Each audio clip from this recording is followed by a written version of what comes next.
Okay, good evening, Hopkinton, and welcome to the December 10th, 2020 Hopkinton School Committee meeting. As a preliminary matter, this is Amanda Fargiano, Chair of the School Committee. Permit me to confirm that all members and persons anticipated on the agenda are present and can hear me. Members, when I call your name, please respond in the affirmative. Joe Markey?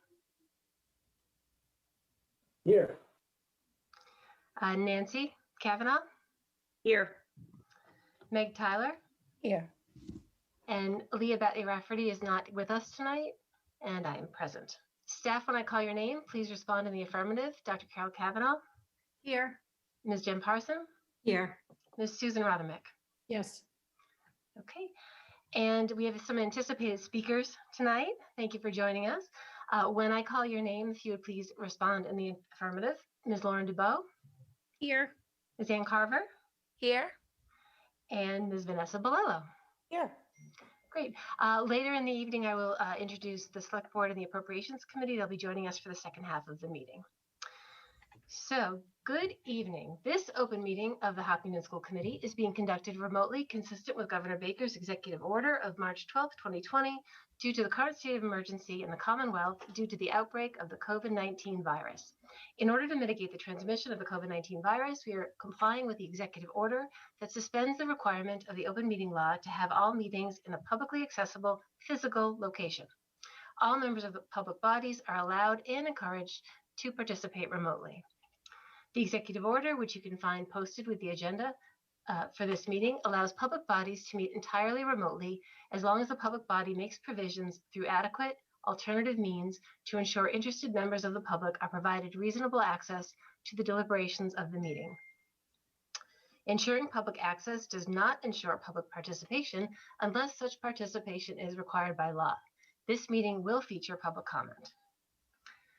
For this meeting, the Hopkinton School Committee is convening by a Zoom app as posted on the town's website, identifying how the public may join.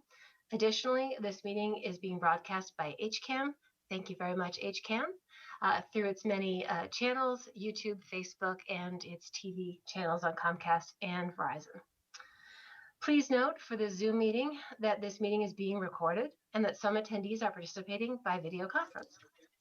Accordingly, please be aware that others may be able to see you, and take care not to screen share your computer. Anything that you broadcast may be captured by the recording. All supporting meeting materials have been provided to members of this body and are available on the town's website via the web meeting calendar unless otherwise noted. The public is encouraged to follow along using the posted agenda unless noted otherwise. We are now turning to the first item on the agenda. Before we do so, please permit me to cover some ground rules for effective and clear conduct of our business and to ensure accurate meeting minutes. I will introduce each speaker on the agenda. After they conclude their remarks, I will invite board members to provide any comment, questions, or motions. Please hold until your name is called. Further, please remember to mute your phone or your computer when you are not speaking. Please remember to speak clearly and in a way that helps generate accurate minutes. For any response, please wait until the chair yields the floor to you and state your name before speaking. If members wish to engage in colloquy with other members, please do so through the chair, taking care to identify yourself. For public comment tonight, we did publish that public comments could be submitted via email by 5 p.m. this evening, and I do not believe we've received any, but we'll come to that shortly. And that now brings us to the Pledge of Allegiance. All those who are willing and able, please rise and join me in the Pledge of Allegiance. I pledge allegiance to the flag of the United States of America and to the republic for which it stands, one nation, under God, indivisible, with liberty and justice for all. Okay, that brings us to recognitions. Do we have any recognitions tonight? Okay, public comment. Nancy, have you received any public comments for this evening? I have not received any. Nor have I. Any other members? Okay. All right, so we are thrilled to have some guest speakers tonight.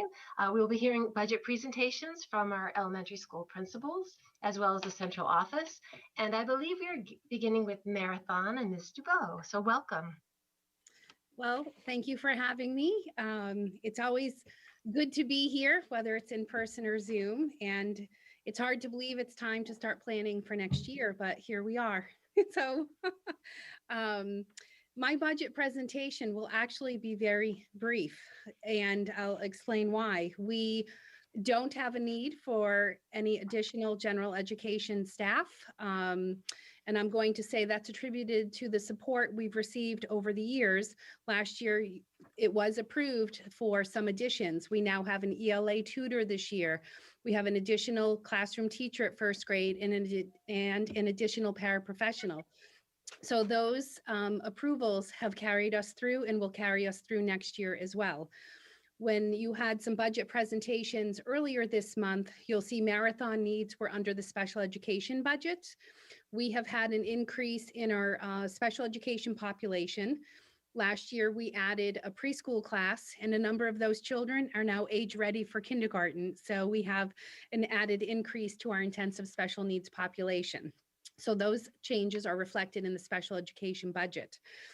So for personnel summary for marathon, I'm the winner because it looks like zero. So that's where we are for that aspect of the budget. And when we've looked at our general supplies, as we do every year, we look line by line, each item. What do we need? What have we had to adjust? Is this something that it was a cost and now we're able to sustain that? Is it something that we need to purchase again next year? And our budget is almost $700 less, if you will, for the general supplies. So overall, it's a slight decrease. While it's not much, there's not an increase in that budget. So overall, any changes to the marathon budget are contractual.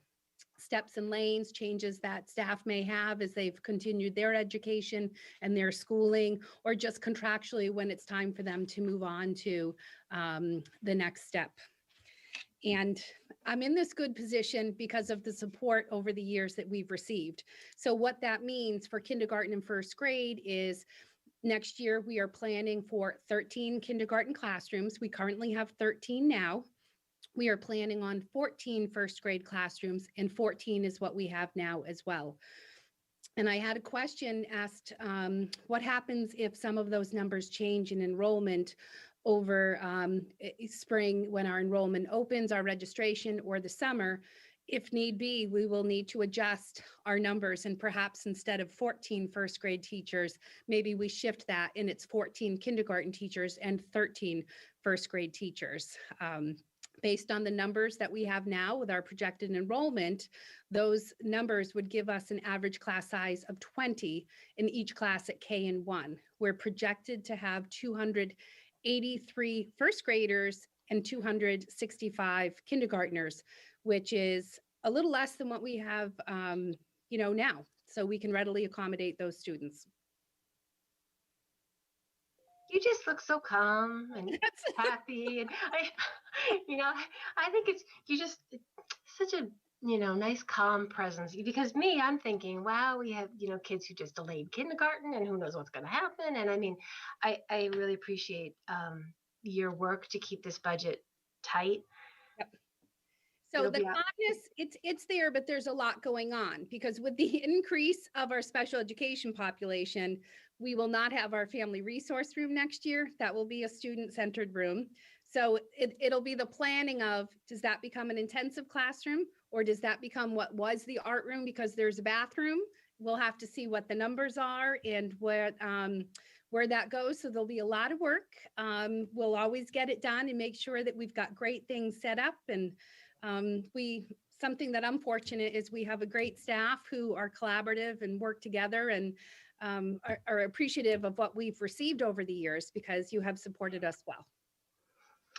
Just before I kick it over for questions, I just say thank you to you. I was the person who asked the question, or one of them anyway. I don't know if anyone else did, about the enrollment, if the enrollment changes. And what struck me in your response, which was so thoughtful, was two things. I mean, one, the importance of investing early in our students to, eliminate and reduce the need for additional interventions and things down the line. So the earlier that you get interventions and supports for students, the better. And you've had such good outcomes from your special education program.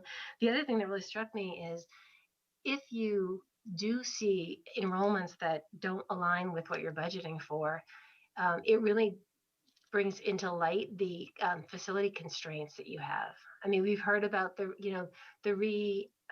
use of the various spaces in the building, but if you need to add, both a K and a 1 classroom, I'm not really sure where that's going to come from. So I do appreciate that you've kept it lean, and we'll have to see what happens, I guess. Members, who would like to ask any questions or make comments? Nancy? I don't have any questions, but just really want to thank you, Lauren, for the presentation and for your thoughtfulness going into this. I did not expect, if you'd asked me a few weeks ago if you would come in without an increase, I did not expect that would be possible. So appreciate that, of course, as well. So, and also just want to recognize that I know you and all of the principals have been working so hard with everything related to the pandemic and getting kids in school and pivoting and everything else. And to be able to come up with a budget in the middle of that is pretty amazing. So thank you for that. Joe or Meg? Joe? Yeah, thanks. Hi, Lauren. Good to see you. Good to see you, Joe. Yeah. So, yeah, my concern is with the special education. I'm really surprised that you feel there's enough staff. I know it's been tight the last couple of years. The feedback I had gotten was that, sometimes subs were being put in to cover for special needs students. And if you can give some kind of update on staffing and assignments that maybe have allowed you to present it this way without an increase. Sure. So when we've had substitutes, they're obviously filling a position of someone who was not there. So typically there's a staff member there, and then, whatever reason we need support for that. We haven't had to permanently place substitutes with our students. We have been able to support, it started in preschool. A few years ago, we reconfigured the preschool program so that we could absorb children that enroll, which preschool is continuous. As they turn 3, they become part of the public school system, and we support their needs. So as we've been able to do that, I haven't needed to come to school committee to ask for preschool staff, which prior, I was coming a couple times a year to ask for paraprofessionals and support. With that enrollment coming forth, we added a preschool class last year. So the numbers that you've seen throughout the district are part of the preschool. And something that we've done is with our, nice job of inclusion and promoting that experience with peers. One year it was 20% decrease from intensive students to moderate level support, and another year it was 30%. This coming year, the number is just so high that kindergarten and first grade were projected to have 15 intensive learners, and that's quite a bit. That's quite a bit of learners. So the ask on the staffing side, that's part of the special education budget, is an increase so that we'll have 2 full-time intensive teachers as well as some additional paraprofessionals. So something that we're looking at is the model that we have in preschool, where the model is set up so that it's classroom-based. Whereas years prior, it was one-to-one individual based. We're looking at how can we shift some of those good practices from the preschool model to the K-1 level. It's different because we're traveling throughout the building, but there's some work and some planning we can do to help carry out that, because we've had some great success with that in preschool. Okay, good. Yeah, I just want you and others to know, I mean, speaking for myself anyway, I'm never one to push for just zero budget increase. If there's something we need, I'll fight for it. Yep. But I appreciate, when there's not, we don't Right. necessarily include things, because then it makes our job easier when we really do need it to really fight for it. Right. I agree, Joe. So like last year when we asked for a classroom teacher, the ELA tutor, the English language arts tutor, those were needs that we saw. And this year it has been such a benefit. We now have a position to help address some of the literacy gaps that we've had. I mean, in this year, that is particularly essential. And it's really helped us address those student needs and carry on with what our job is here. Thanks. You're welcome. I just want to echo what my colleagues have said and to thank you again for always displaying such fine equanimity in the face of chaos and horror, Lauren, because we are still in the middle of a pretty horrible time. But thank you for that, and thank you for not troubling us with an increase in the budget. Like Joe, I was so appreciative to hear all your details about what you're doing in terms of those new intensive needs students. I know you have a great team chair at Marathon and a great crew altogether. So thank you so much for everything. You're welcome. Thank you. I think that's a wrap on Marathon. Thank you very much for coming, and we'll move on to Elmwood. Ms. Carver, welcome. Thank you so much. Thank you, everybody. Thanks for having me here tonight. Lauren is a tough act to follow, and you may know that the principal group is a little bit competitive. And so I'm here to say that I am losing to Lauren because I have some needs this year that I have some staffing needs that I have to request, and will do so in time. So we currently have 14 second grade classrooms at Elmwood. That number should remain the same next year. That's my plan. And we have 13 grade 3 classrooms. And my first personnel ask is to increase that 13 grade 3 classroom teachers to 15. And that will keep the average class size about what it is right now. So at both grades 2 and 3, the average class size will be approximately 21. And therefore, I will have to ask for some slight increases in FTEs for the wellness, art, music, to support the additional classrooms. So in order to go from 27 classrooms to 29, I will need additional support from all of the learning, our related arts teachers. Our librarian is currently already a 1.0, so I don't need to add anything there. And then the final personnel request that I have is to add an adjustment counselor.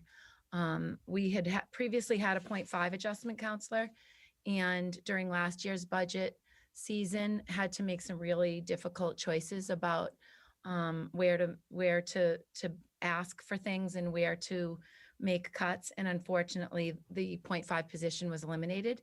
The BCBA and guidance counselors have sort of absorbed a lot of that work. And one of the benefits, if we can say that there is such a thing, to the pandemic has meant that there are fewer students in the building. So with fewer students in the building and 10 classrooms fully remote, our current staffing is able to sort of tread water. I won't say that they're absolutely loving the situation that they're in, but they're hanging in there and doing an incredible job and making it work every day. So thinking about the post-pandemic and what it will mean to have all of our little friends and people back to school full-time, some of whom will have been out for a year, more than a year, we know that we're going to have some challenges that we'll need some support for. So the increase in an adjustment counselor will help us provide the clinical support that we'll need to support those children and their families. It will also give us an opportunity to support district initiatives and also align our programs with Hopkins, where there is a full-time adjustment counselor.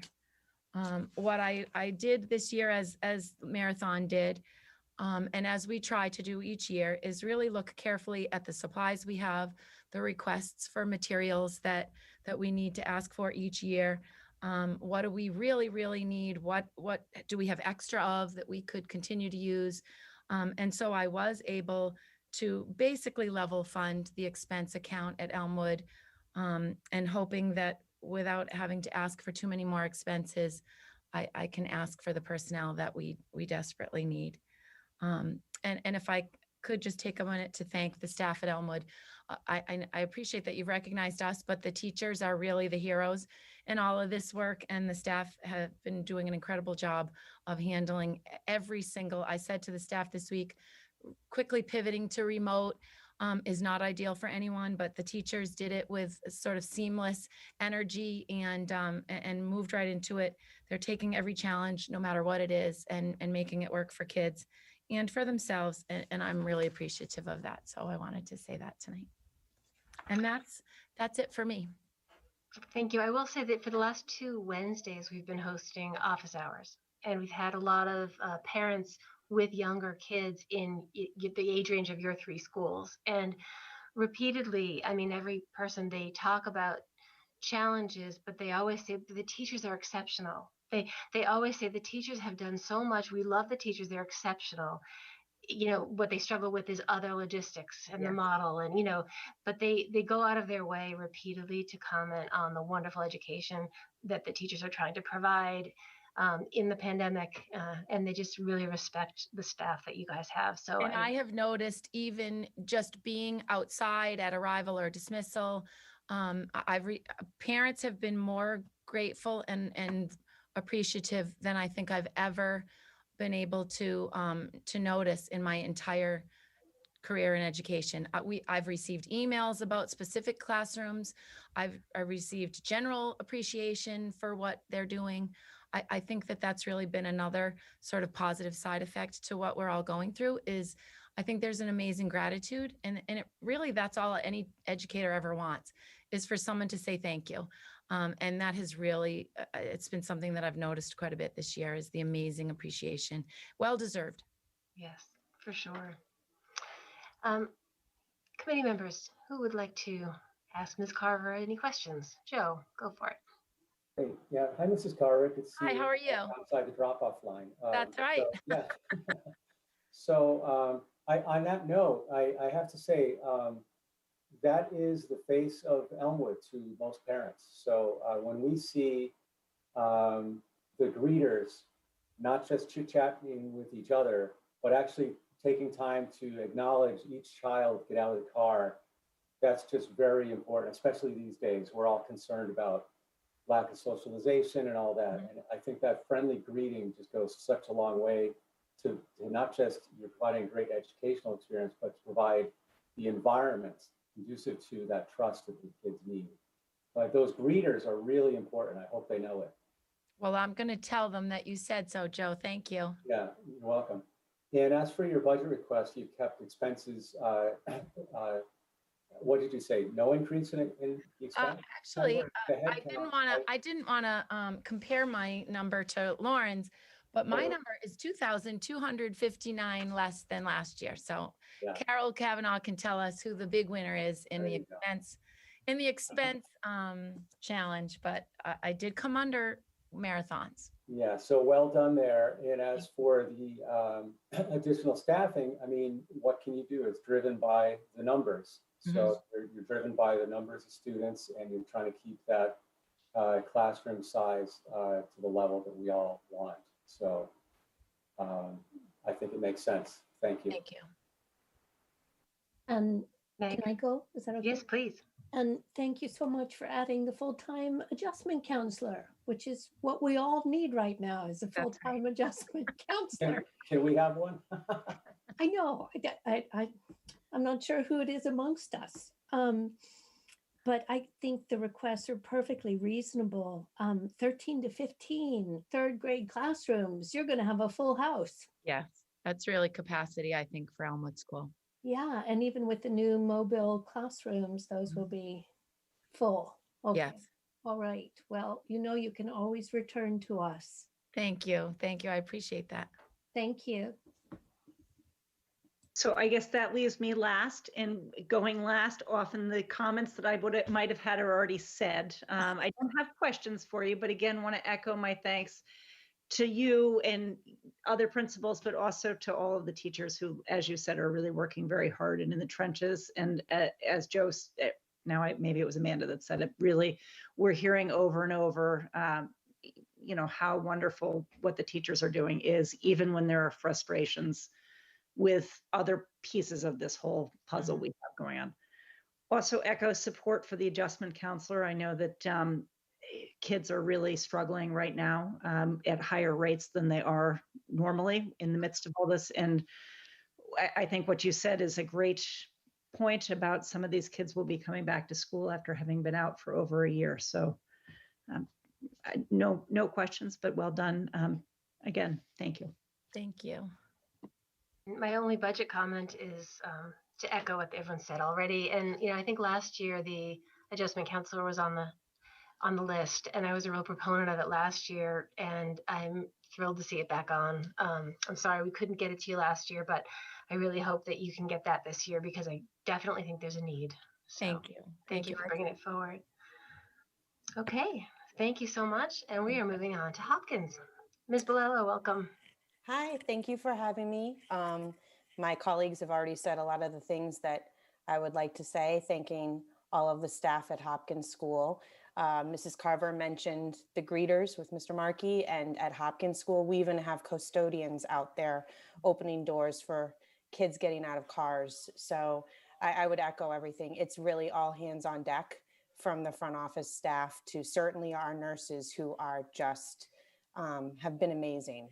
To the classroom teachers, the paraprofessionals, just the pitching in is what makes all the hard work possible, for sure. We could not do it alone. And, all three of us have amazing assistant principals, Ms. Babson, Mr. Demon, and Mrs. Dickerson. So I just like to call them out too, because now that all three of us are running schools the size we are, Hopkins now over 600 students, I think it's really important to give them a shout out as well, because our colleagues, our partners in leadership at each school have been really helpful as well. So I'd like to bring a shout out to all of them. Hopkins budget this year, I'm proud to say, I think I've squeaked up a little bit on Mrs. Carver. Our supplies and expenses budget, were down just over $3,000 on our expenses for next year, which is about 3.8% down on our expenses. So I'm very proud of that. And in terms of our population next year, we're looking to have approximately, most likely about the same numbers we have this year. Right now, we're at 609 students. Our projections for next year are 604. As all of you remember, last year, we had a lot of asks in terms of personnel, and we added 4 classrooms at Hopkins School. So we are now sitting at 14 classrooms at 4th grade and 14 classrooms at 5th grade.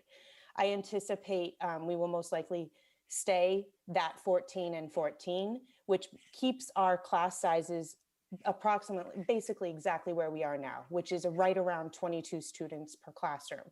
So listening to Mrs. DeBow talking about 20 students per classroom, I think Elmwood is right at 21, we're at 22. So that's right in line with the developmental process of students. And I feel very comfortable with the 22 students per classroom. So hopefully that is what we end up with next year.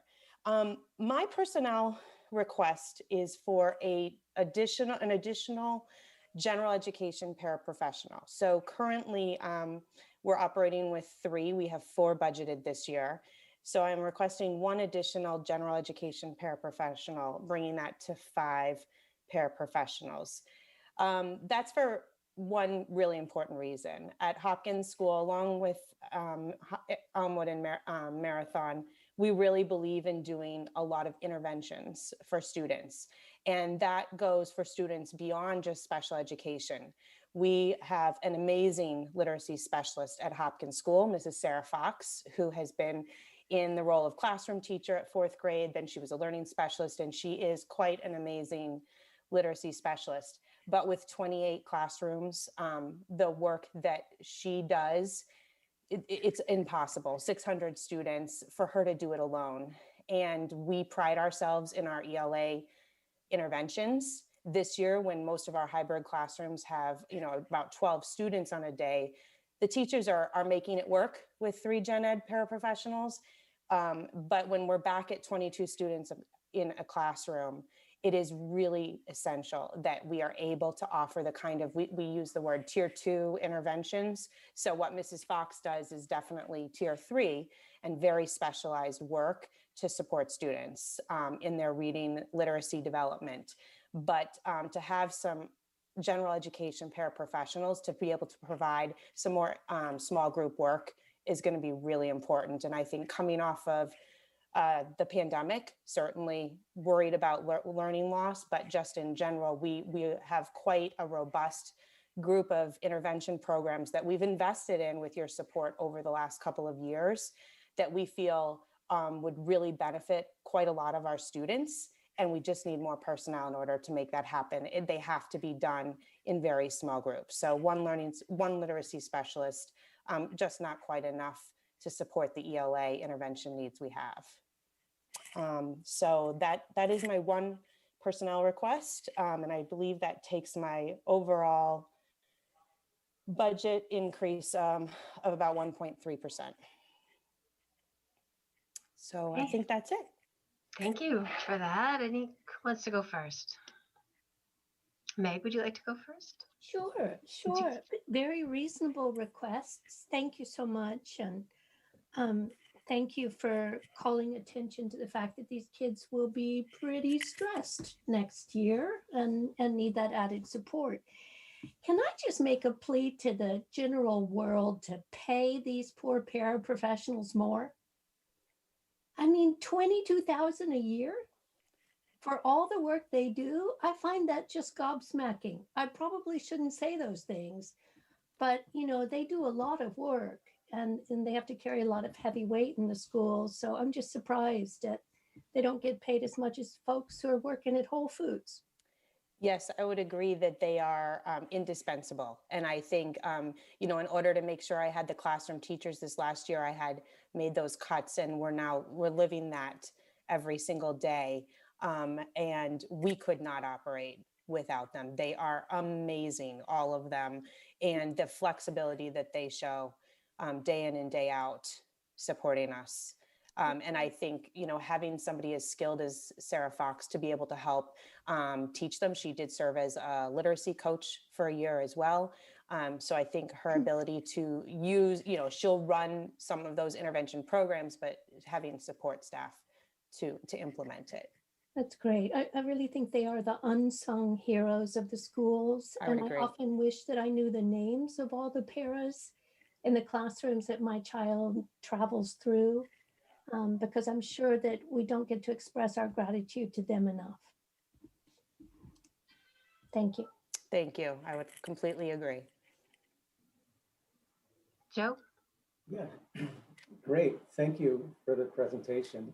I wanted to ask a specific question, but before I do, Meg reminded me that I've long had the same amount of being perplexed about why the paraprofessionals who provide that support are paid so little.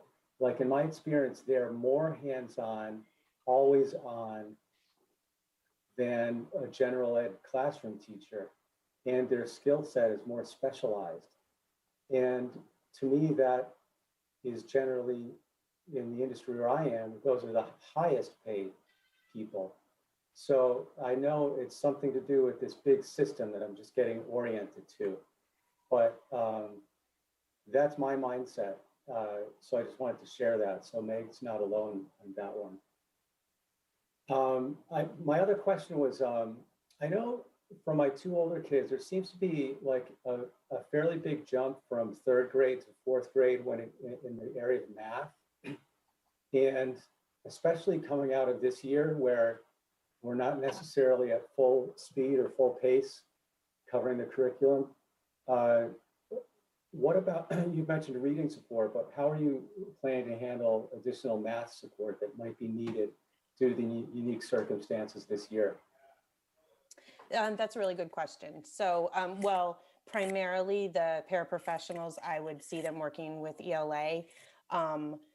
That is sort of the difference between, I think, the ELA tutor role that Lauren mentioned was put into her budget last year, that a general education paraprofessional can support in both ways. So I think what I would plan on doing, I maintain pretty meticulous watch lists where I'm looking at all sorts of data on students. So even this year, students coming into Hopkins School for math, for example, we put into place an assessment really looking at third grade, so their previous year math skills. Where were they when they walked in our door this fall? That information, our STAR math, all of the assessments we give. In reading, we give QRI, we give the BAS, we give the STAR, and we sit down at the beginning of the year and really look at that.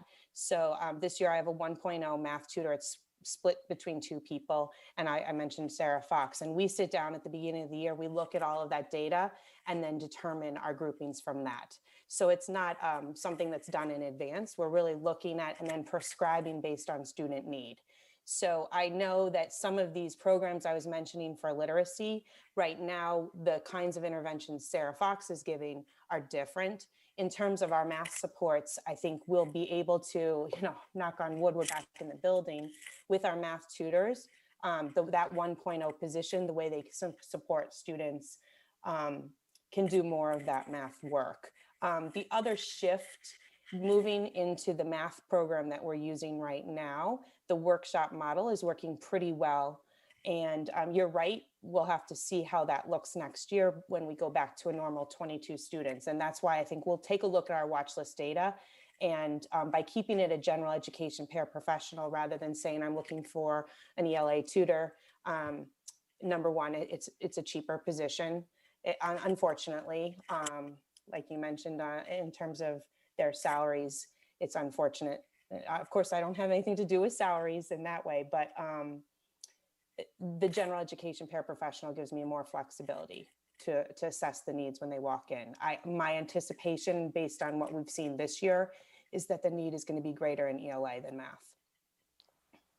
Okay, that's helpful. Thank you. It Yep. clarifies. I didn't understand the first time, so that helps. Thanks. Nancy?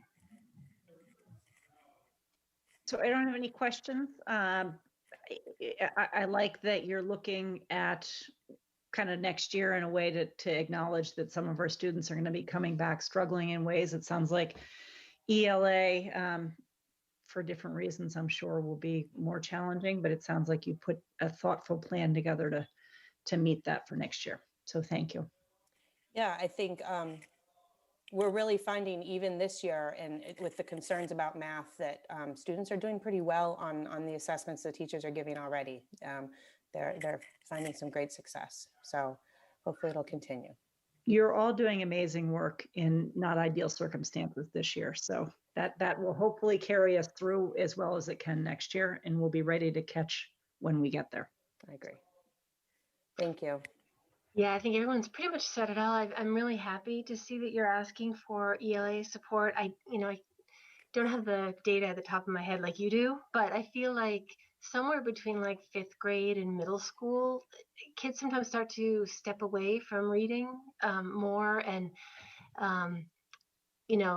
it's just so important. I'm such a proponent of reading, so I'm really excited that if we can intervene, if they start to struggle, maybe they're not, I don't know what the reasons are, you probably do, but I'm glad that we are looking to intervene so that we can keep kids engaged with literacy, and that is a skill that will support lifelong learning across the board.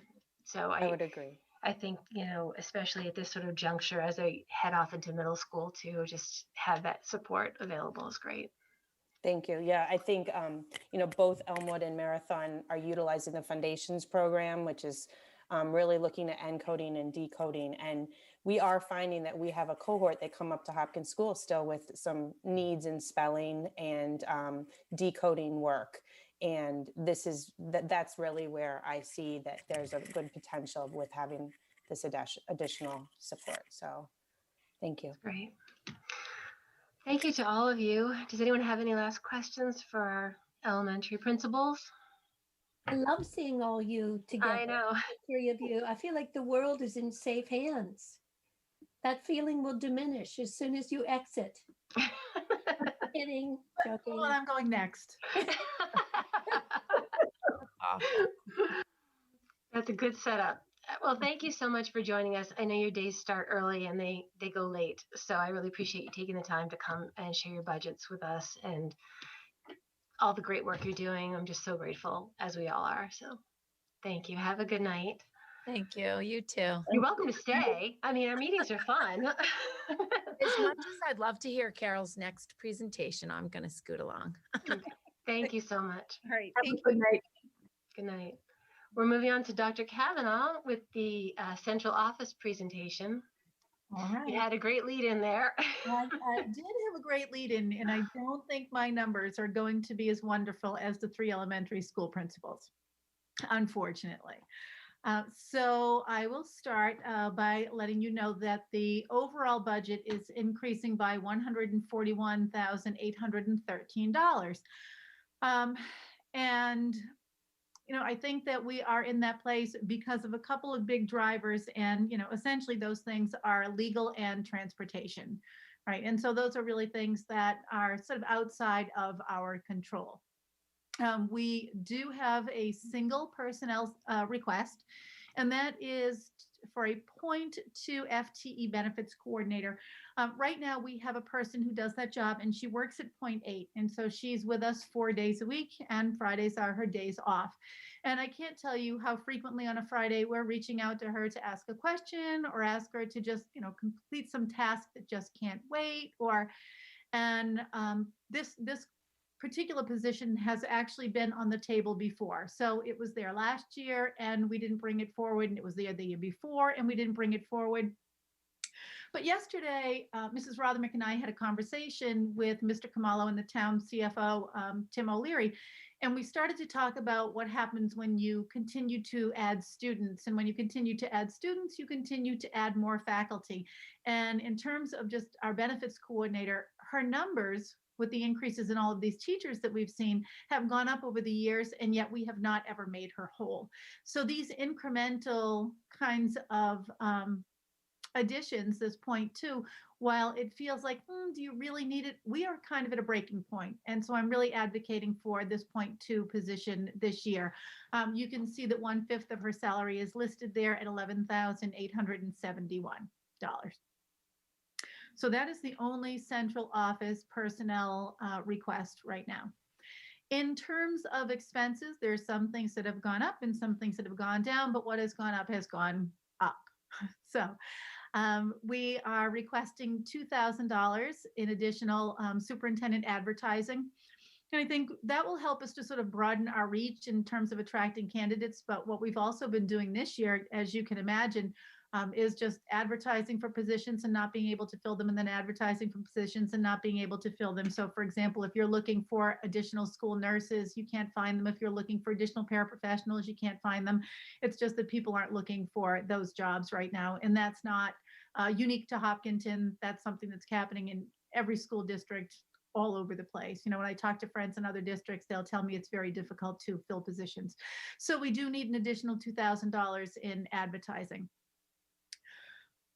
In terms of superintendent dues, that has gone down by $3,900. One of the conditions of my hiring was that I engaged in the 3-year new superintendent induction program, NISIP, as it's fondly referred to.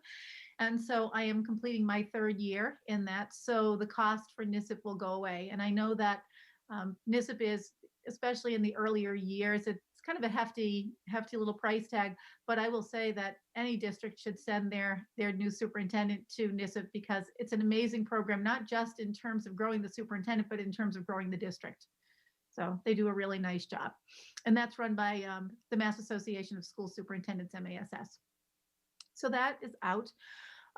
We are decreasing our emergency preparation expense line by $29,200, and that popped up for a single year because we needed to have a one-time purchase of AEDs, and so that will just go away right now. Our legal account, this is one that I think is important. So year after year, you kind of have an estimate of how much money you're going to spend on legal.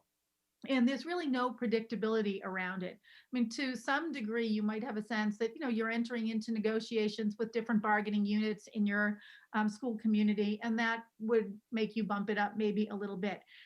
But some of those kind of unknown costs, if you get a series of public records requests, for example, and you need to reach out to legal counsel to kind of guide you through it, that might cause your legal budget line item to go up.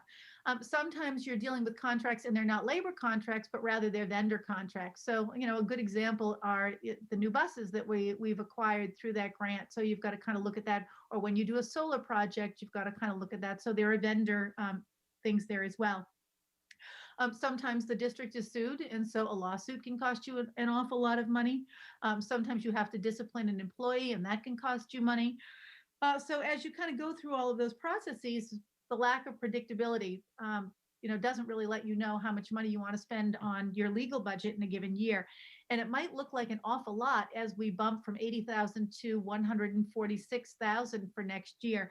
But that $66,000 increase is really predicated on just some numbers that we've looked at, historically over the last couple of years. How off have we been is really the question that we tried to answer. And that's why we've gone from 80 to 146.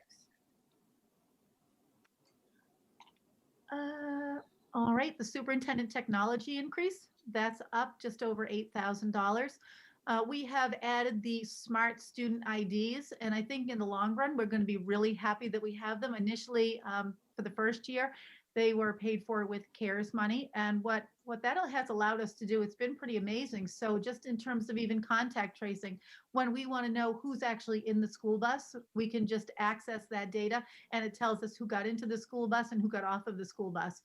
It can tell us how long a student was in the school bus. So for example, if we are asked by the Department of Public Health, did student A have greater than 15 minutes cumulative time with student B, we're able to tell them, within seconds of how much time those kids spent together. And that will do a whole lot more for us also as time goes on, in terms of cafeteria payments and that kind of thing. This will extend just beyond busing. So I think it's a good purchase. And then finally, this is another one of the big budget drivers here. We have our bus contract with Conley. This year, that contract would increase by $47,340. That would have been expected. But we are going to be down about $50,000 in terms of the revolving offset, because this year we just don't have kids who are riding the bus. And so what we had to do was return a whole lot of the student transportation fees. And so that's pretty much where we are in terms of the ups and downs with the central office budget.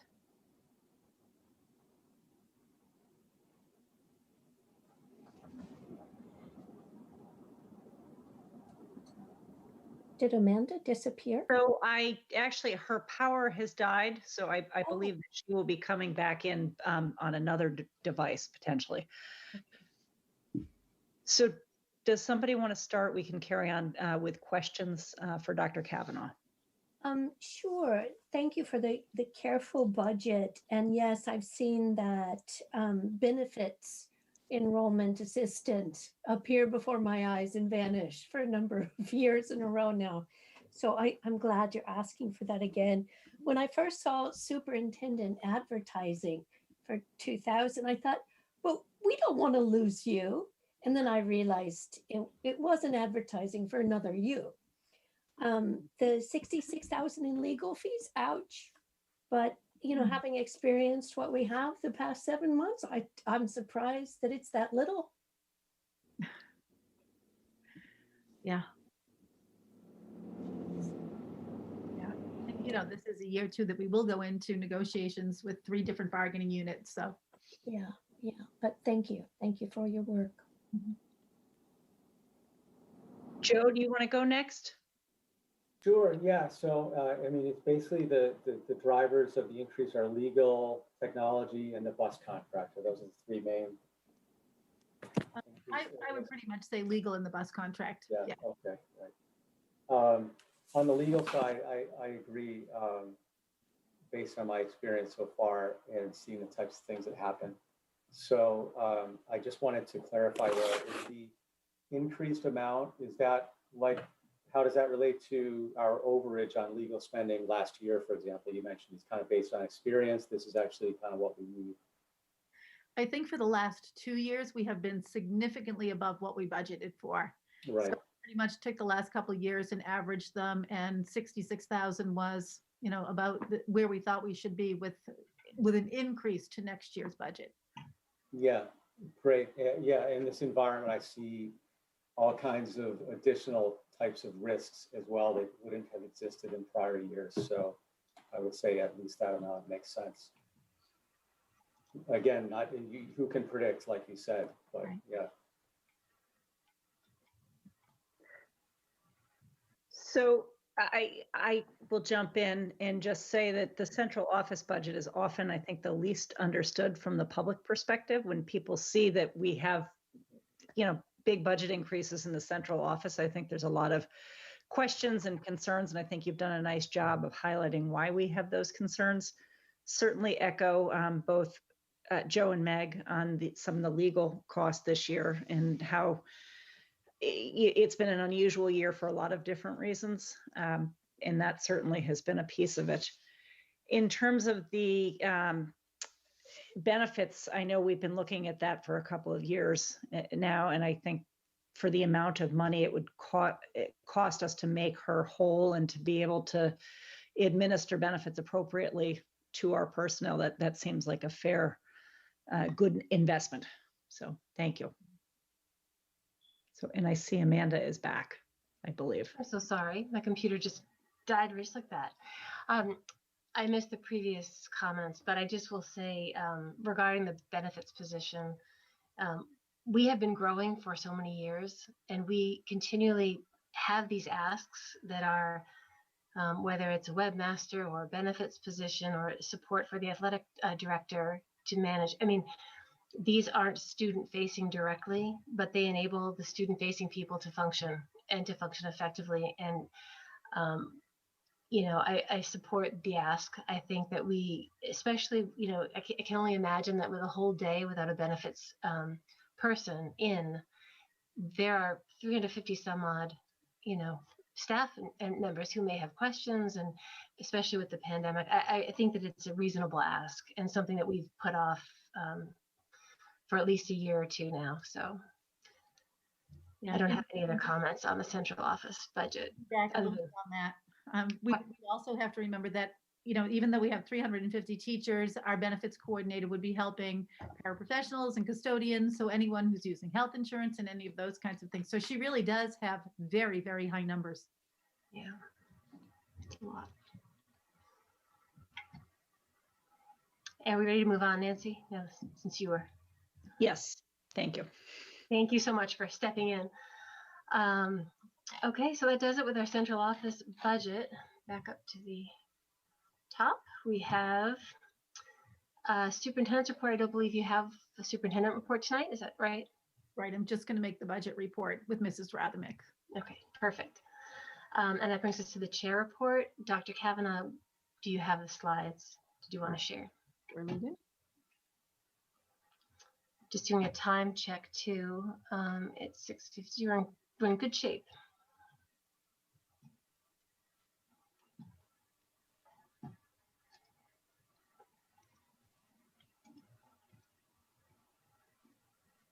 There we go. Thank you. So I'd like to start with community engagement. The bulk of the emails and phone calls that I have been aware of were really related to the Health Track self-attestation app that was rolled out, and just some questions about that. The health department, as the community is probably aware at this point, has rolled out the Health Track app. It is intended to help families be mindful of symptoms that could be indicative of COVID-19 and to help them ensure that we're sending healthy kids to school. Several parents, it was rolled out via an email distribution, and several parents had questions about where the email went. Was it in spam? Was it deleted, etc.? And some of the parents had questions and concerns about the app itself, its use, its privacy and security, etc. And I just want to thank the health department, the select board, and the superintendent, and others who came together and answered questions and helped distribute some follow-on communications to the school community, including families and staff, that I think have helped quite a bit. So I'll just say, if anyone has any remaining questions or concerns about the Health Track app, I would direct you to the health department, who can answer them for you, I believe. Next slide. So I mentioned that we had office hours again. Joe and I staffed office hours, and we had Dr. Cavanaugh as a guest, and it was very helpful. We had a great group of community members, and I really want to thank people for taking the time out of their busy schedules to share with us directly what their experience is with this current learning model and how it's working for them or isn't working for them. People are busy, and they're working, and they're watching kids at home, and they're helping kids with schoolwork, and to take an hour out and talk to us and share their concerns it means a lot, and we really appreciate that. So what did we hear for those who weren't on the call last night? Community members basically shared personal experiences with the challenges of home learning in the hybrid model, particularly for the youngest learners, is what we heard mostly yesterday. And they really are requesting that we move as quickly as possible to a fully in-person situation for academic reasons, as well as anxiety reasons and social reasons, all the reasons you can imagine. One of the comments was, that kindergartners who are trying to work independently with Seesaw or, trying to access their lessons, a lot of them can't read independently. And so they really do need a lot of parental help to access some of the learning. And parents are sort of strapped. It's hard for them to do that and watch their other kids and help other kids and so forth. So that came out.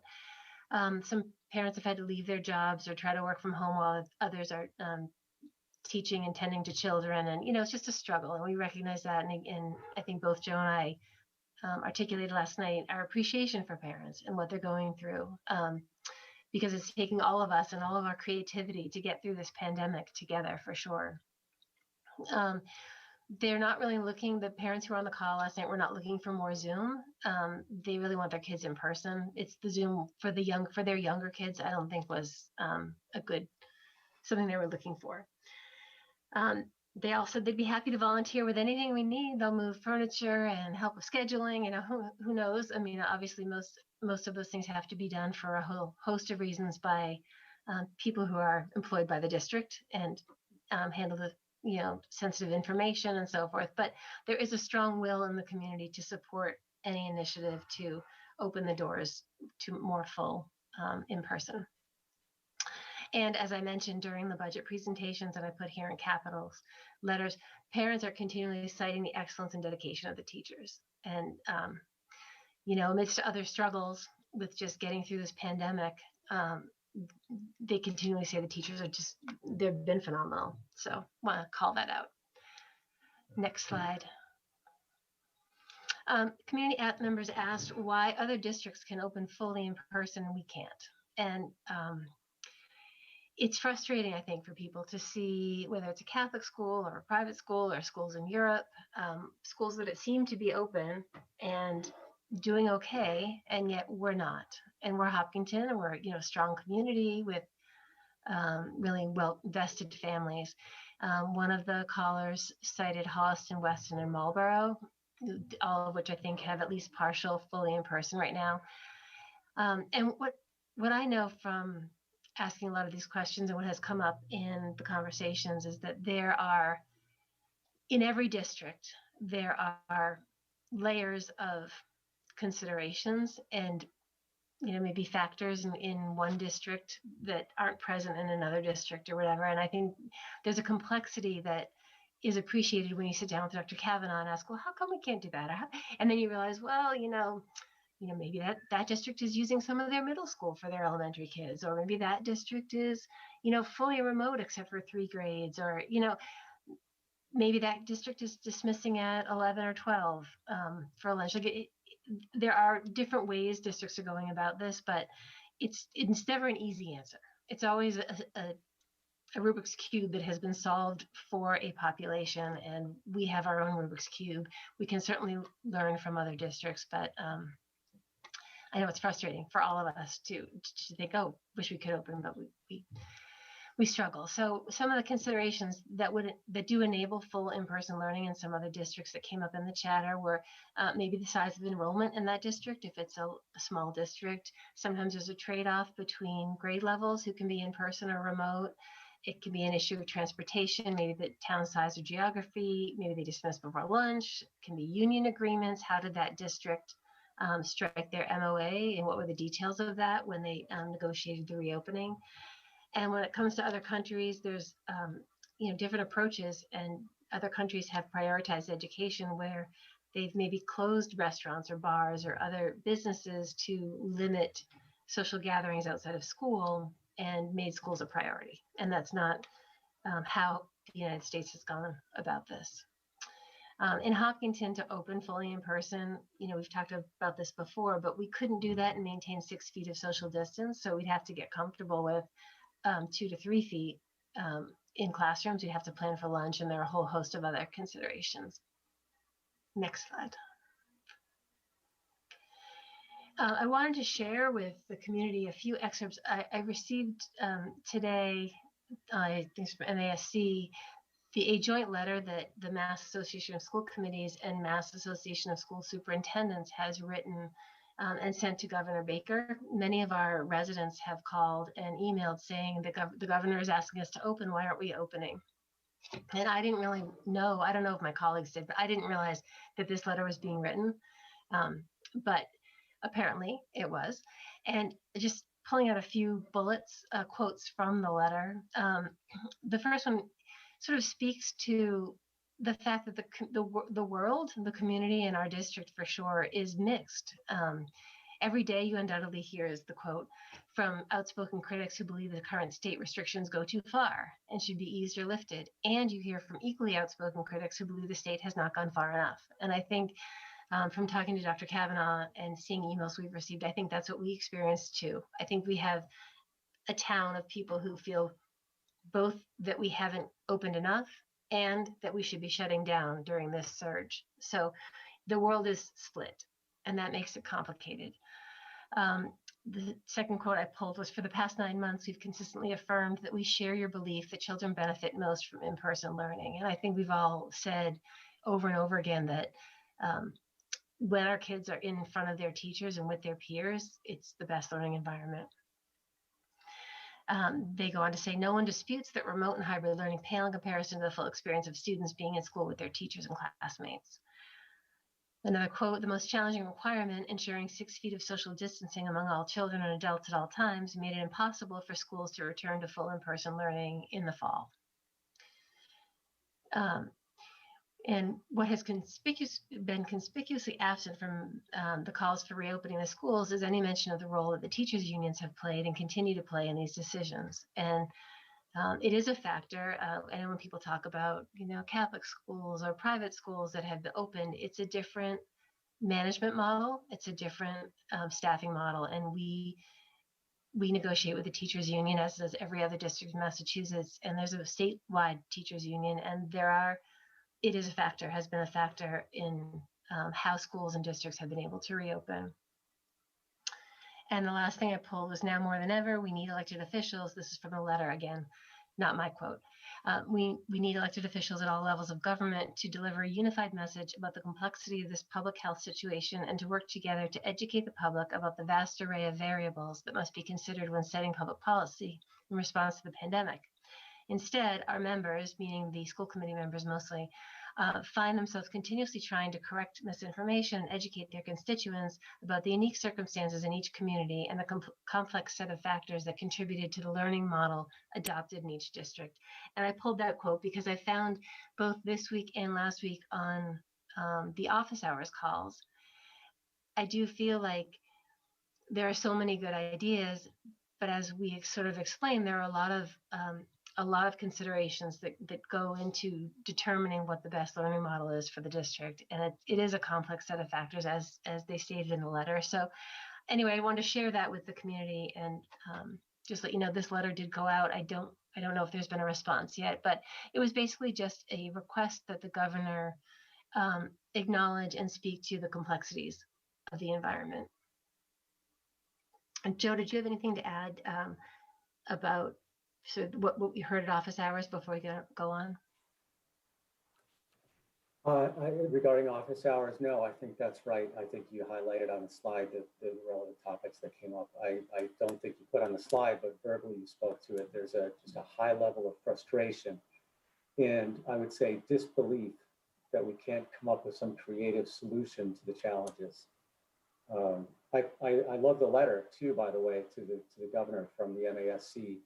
It makes me proud to be part of that organization, as we all are. But it seems ridiculous to me that school committee volunteers across the state are wrestling with these issues across hundreds of school districts instead of it being centrally handled at the highest levels of leadership in the state. So I hope the letter comes to something. Thanks for including it in your review tonight. So just, from the school committee perspective, all I know about that happens next, and I know Dr. Cavanaugh is going to speak to this more next week at our meeting, but we're going to maintain the current model with the safety protocols and procedures in place for the time being. Right now, we have a surge going on. We will begin planning for full reopening at some point, and Dr. Cavanaugh will speak to that next week. Again, we have to consider things like physical distancing and what that looks like if we're fully reopened, and risk mitigation anytime masks are removed, because we do hear that in the few districts that we've heard of where they're citing sort of in-school spread, it seems to be in situations where masks are not being worn. Masks seem to be effective, which is great. And there are some logistical hurdles. District-wide movement of furniture and supplies has to go back into the classrooms, establishing and maintaining socially distanced eating areas, reworking schedules, maybe bus schedules. I mean, there's a whole bunch of logistical stuff. And so I just say to parents and students, please continue to reach out to your classroom teachers and building principals. We just had 3 of our wonderful principals here tonight. If you have child-specific concerns, there is a network of people who are trying to help families educate their kids. And if you have concerns, your classroom teachers are the best place to start with specific student concerns. Please adhere to travel restrictions and safety protocols when you're not in school and over the winter holidays. It is so tiresome right now, and everybody's weary, and it's the holidays, and we want to be joyful, and we want to be with our families and friends. And we are really seeing, when we do see cases come up, which we are seeing shockingly almost daily right now, we have cases that are coming up in Hopkinton. It tends to be from situations that are outside of the schools that are social. And so I would just make that plea to the community to continue the good work that you've done so far, and see if we can just get through this last plug.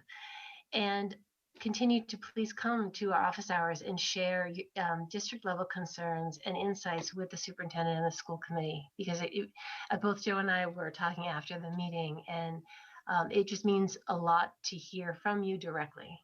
So it's helpful. I don't think actually I don't think either one of us spends a lot of time on social media. Of the two, some of my colleagues do, but we don't. But I love to hear from people directly, and I think it just helps us really understand what you're going through.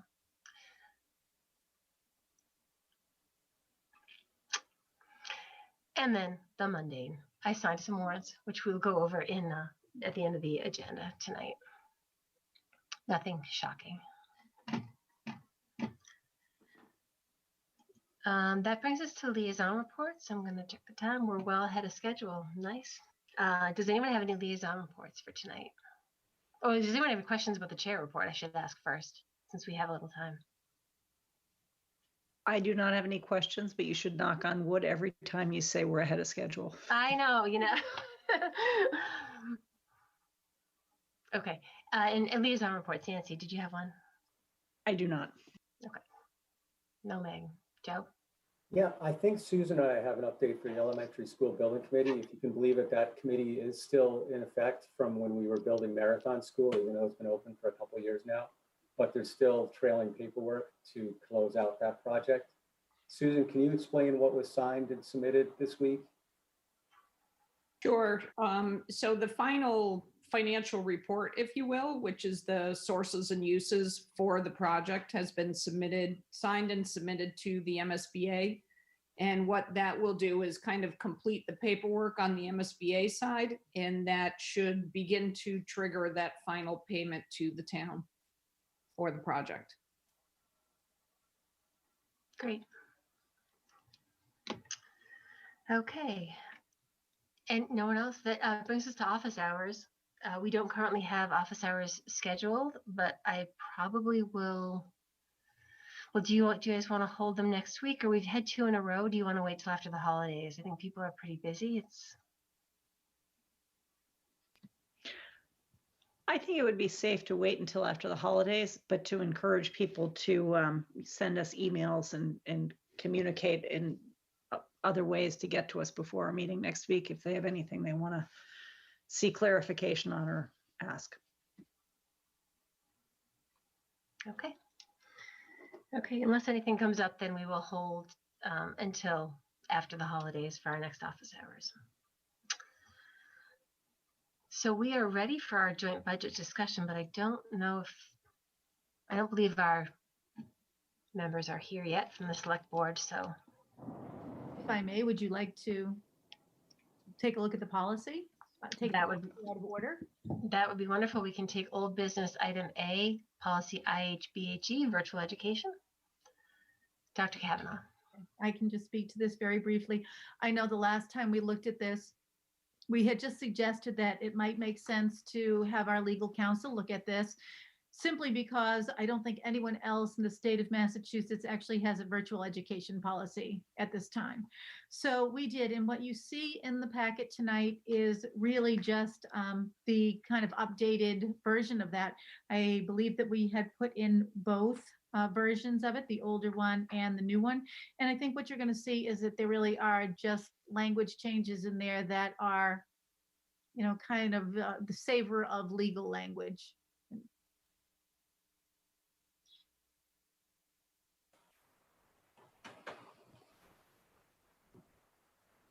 I have a question about that policy. Go ahead. I have given feedback the last 3 readings of it. I still don't see it incorporated, but so I'm just disappointed, I guess.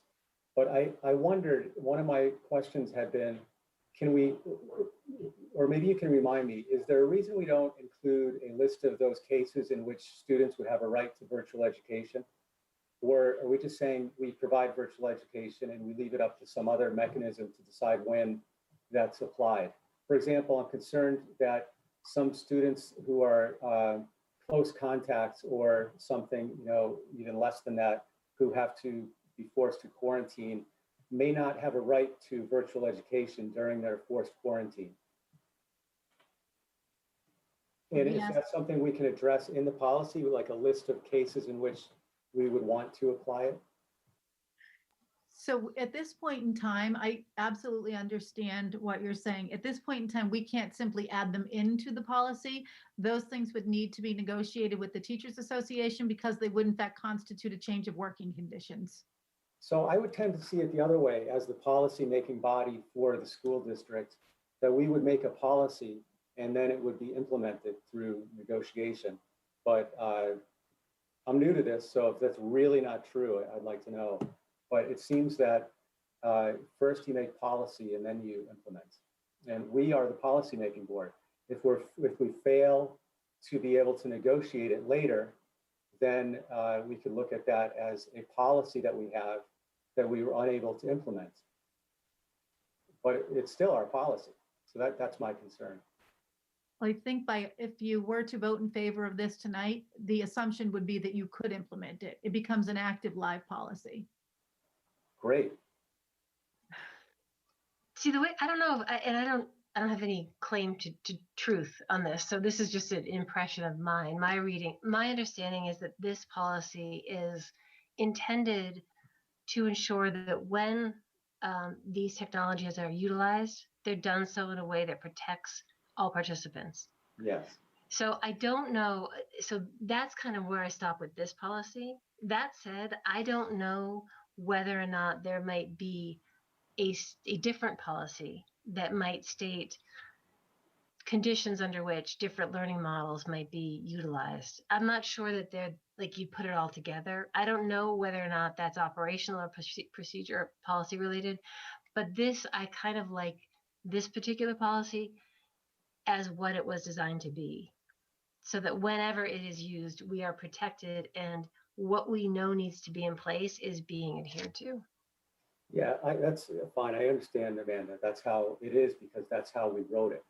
So I was advocating that we write it differently, that it gives students the right to virtual education in cases, for example, when they're forced to not be in the school district through no fault of their own. So that's all. That's my feedback. So you've provided your answer. And I do agree that there would be several reasons why we would want to have kids be able to engage in virtual education. Sometimes you have a child who goes in and has, surgery, so he's got to be out of school for 6 days and then he can return on crutches or something. Those 6 days, clearly not the day he's having surgery, but afterward, to be able to check into classes and understand what's going on and get the work done, even while he's in those early stages of recovery. I mean, that's a very good example. But at this point in time, I don't think we have the agreement from the association, or perhaps even some of the equipment we might need to do that. Yeah, yeah. I don't want to necessarily get into a philosophical debate about it, but I do just want for the record to reflect that that as a policymaking board, I feel that by taking the approach of let us check with our collective bargaining unit there on what they want, we're ceding control over policy to our collective bargaining partner. And I would rather we take firm, strong stances as a school committee as to what our policy is, and then negotiate or not. And we in Massachusetts have the right, management right in some cases, to implement, regardless of collective bargaining outcome. So that would be my preferred approach. I don't know if anybody's with me. If not, it is what it is.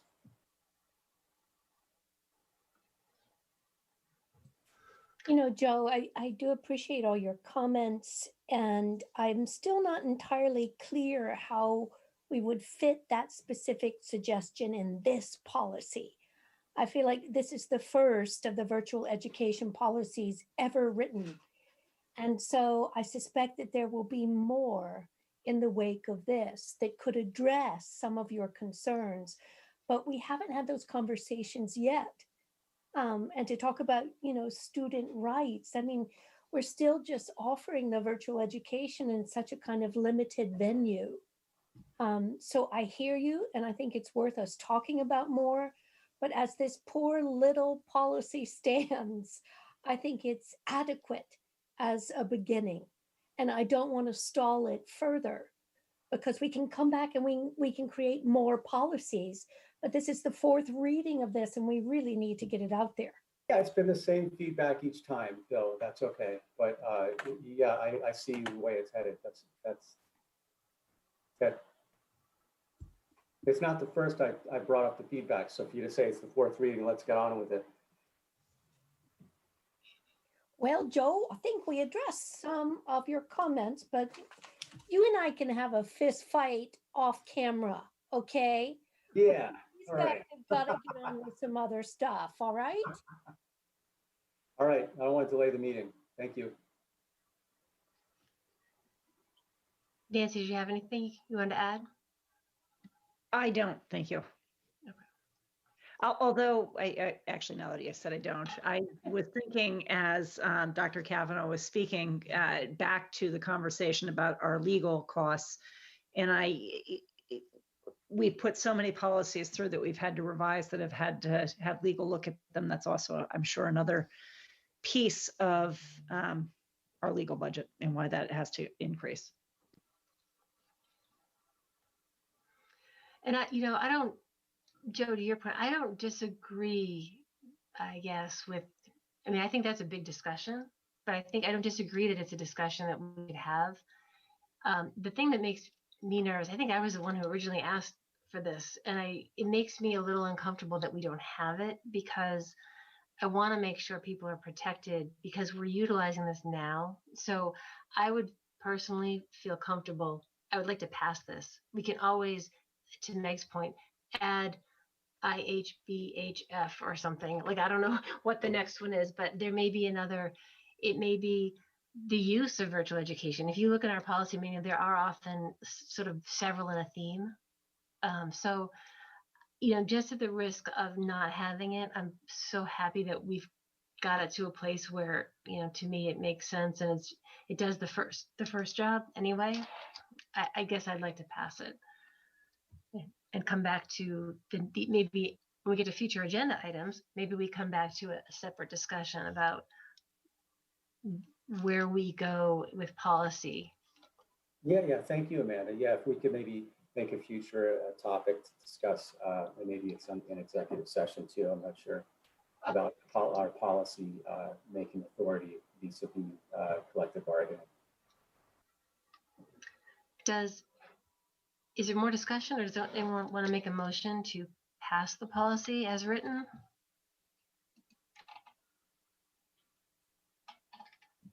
Or send it back? I am willing to make the motion to pass the policy as written. I can second that. Okay, motion by Nancy and second by Meg. It's going to be a roll call vote. Nancy, Yes. Meg, Yes. Joe, Yes. and I'm an aye as well. So that passes 4 in favor and 1 absent. So we will pass it. I really appreciate the work that you guys did with Leah as well to research this, draft it. I'm sure there will be other districts looking at this. I don't know if there's a plan to share this back up to MASC to see if it's something that they might want to incorporate in the reference manual, or, but it's really good work. So I'm really happy that we have this. So thank you so much. Thanks. We're still, I'm going to say it, Nancy, we're still a little ahead of schedule. So I'm knocking on wood for you. how about, I think we have the consent agenda we can do. Just kind of looking back up, where are we? So let's do future agenda items while we're here. Joe, I've noted down a policy discussion. Is there anything else that we want to add to a future meeting? Okay, well, if anything comes up, just shoot an email. Items by consensus, Dr. Cavanaugh. This is item on the agenda, item 9. As superintendent, I recommend that the school committee approve the items by consensus as they are outlined in your agenda. So moved. Motion by Nancy, Second. second by Meg, and it's a roll call vote. Nancy, Yes. Meg, Yes. Joe, Yes. and I'm a yes as well. Passes 4 in favor and 1 absent. Okay. How are we doing? So I think because we're ahead of schedule, we're missing both some appropriations committee people and some select board members. Okay, so to the community, we are going to hold, our next agenda item is set to begin at 7:35. We are going to, at that time, have a joint meeting with the select board and the appropriations committee. Do you want to take, committee members, do you want to take a 5-minute break and come back? Let me do that. Yes. Okay.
TC.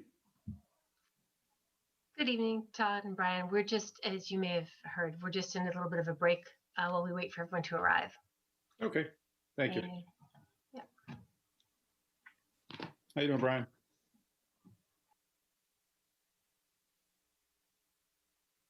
How's it going? All right. Living the dream.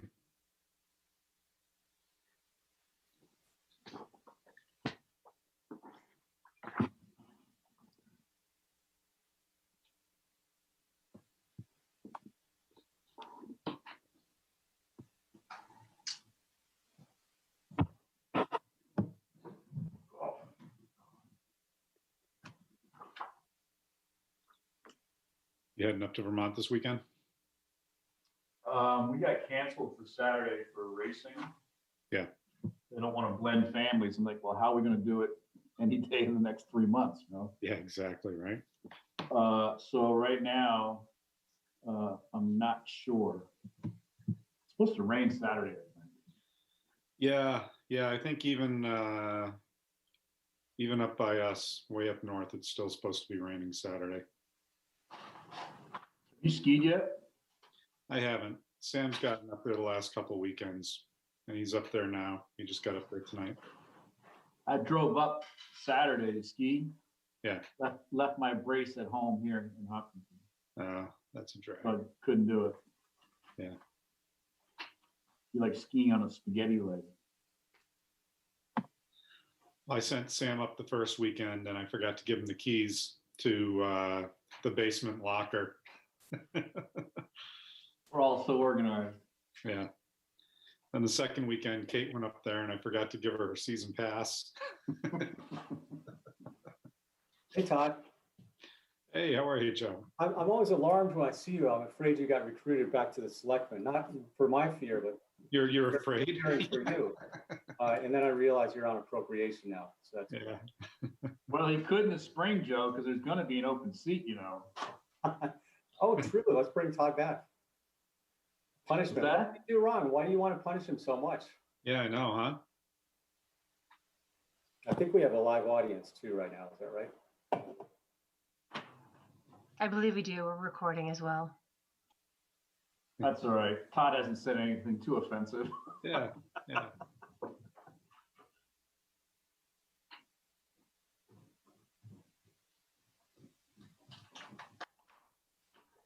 You know, I was wondering, is there still an open seat in appropriations?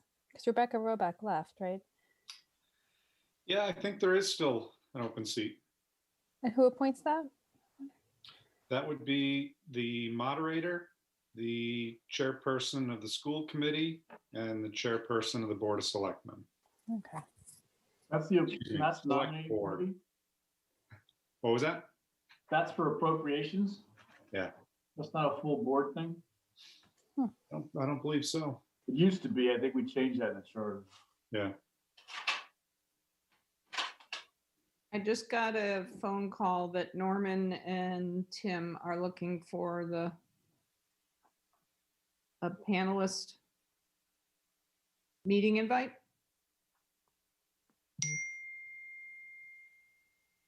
Can they use the same one we have? I can send them mine. Yeah, I think they should be able to, yes. Okay. I'll send them mine. Thank you. Who else? Norman and who else? Norman and Tim O'Leary. Okay.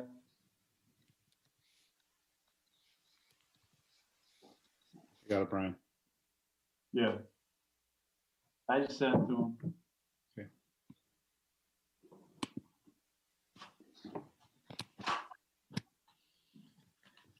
You know, the Patriots start in exactly 50 minutes. Just saying. If my screen goes blank, you'll know where I am. Who are the Patriots? Who said that? The English woman? The English patient? You gotta record it, then you can fast forward the commercials.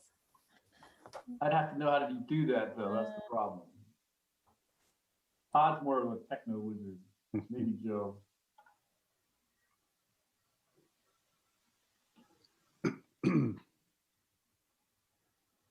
We have about 4 minutes until our start time, so. Hi, Tim.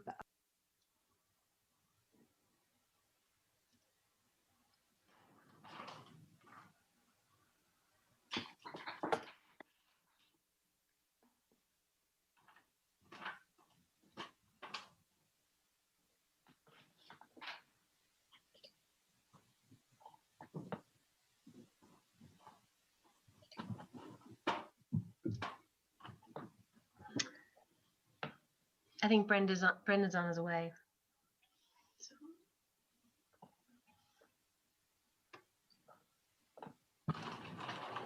Anyone have to let them in, or they just pop in that? I think Georgette just sent them. Oh, an okay. invite, All right, but that's They should be able to just pop in. great. Yep. Hello, There's, Tim. all right, now we just need Norman. Norman, do you know, Tim, do you know if Norman got it? You're I on. forwarded it to both of them. Did, can you, are they each unique links? Because I think Brendan is also looking for the link. Brendan too?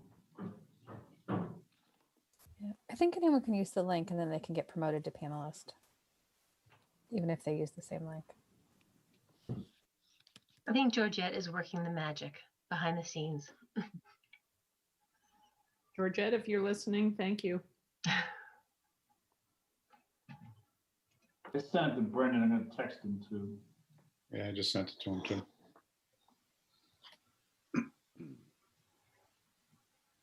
Are we expecting Irfan or Mary Jo tonight? Do you know? Don't know. I think we all got the email this morning.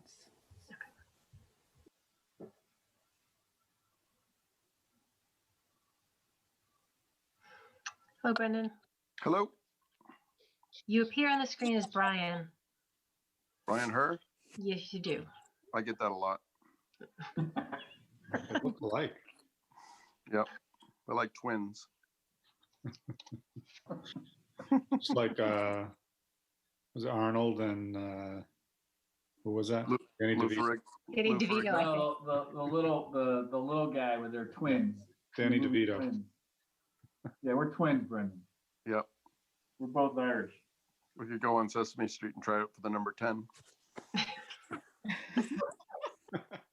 want to see you in a pink button-down shirt. Let's keep it clean, Bri. Let's keep it clean. It's like was it Arnold and who was that? Danny Lou DeVito. Ferrigno. Danny DeVito, I think. The little guy with their twins. Danny DeVito.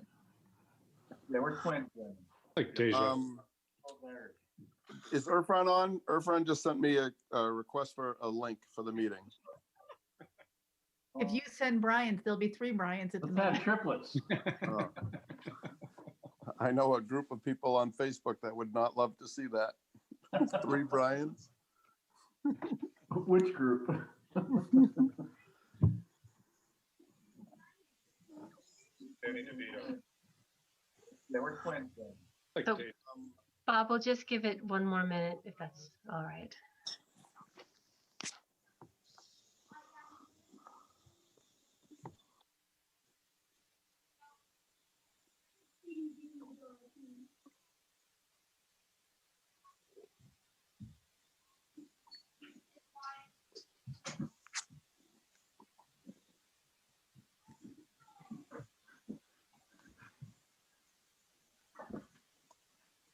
Did Norman ever show up? Not yet. He was there a minute ago. His name was. Yeah, I saw him as well. Yeah. Was he another Brian? No, it came up as him. So he had the right link. But then it dropped off.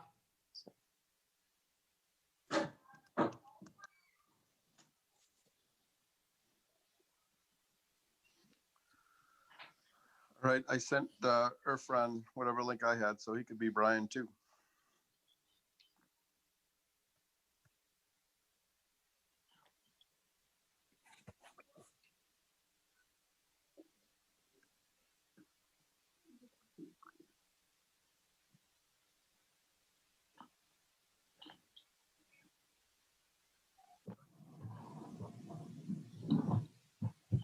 Good evening, Mr. Kamalo.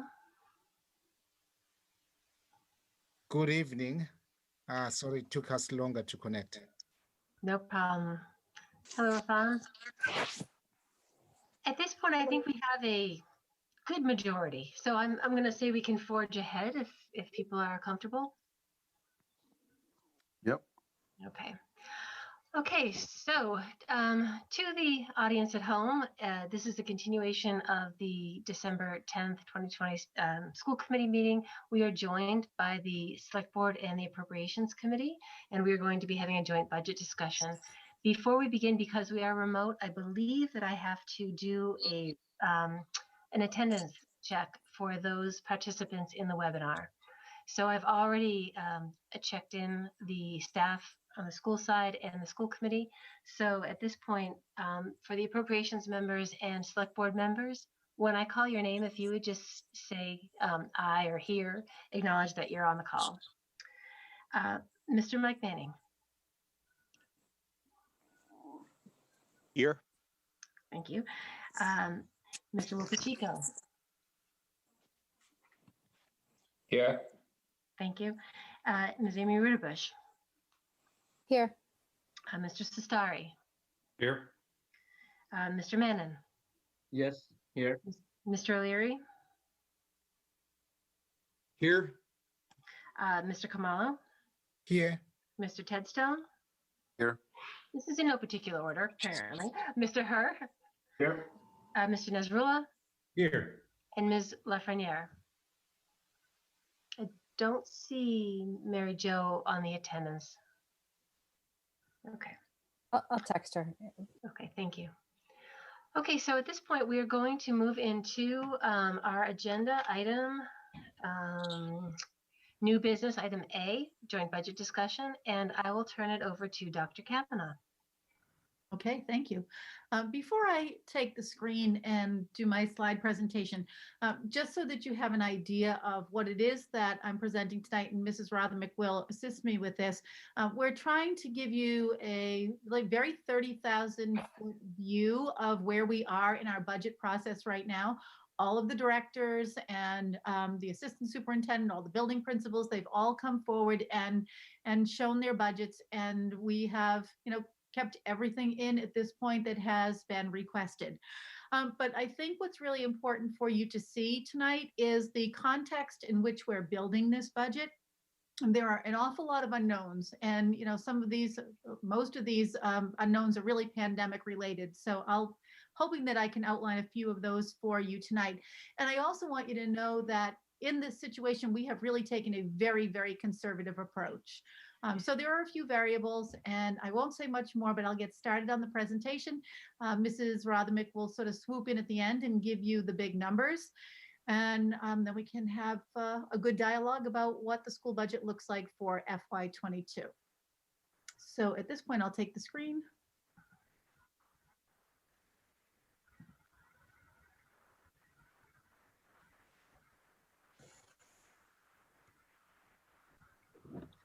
All right, so this is the preliminary budget report I have prepared for tonight. Next week, when you see a different budget report, it will look more like it has traditionally when we have taken our personnel budget and expense budget and broken it down into categories and individualized all of the asks.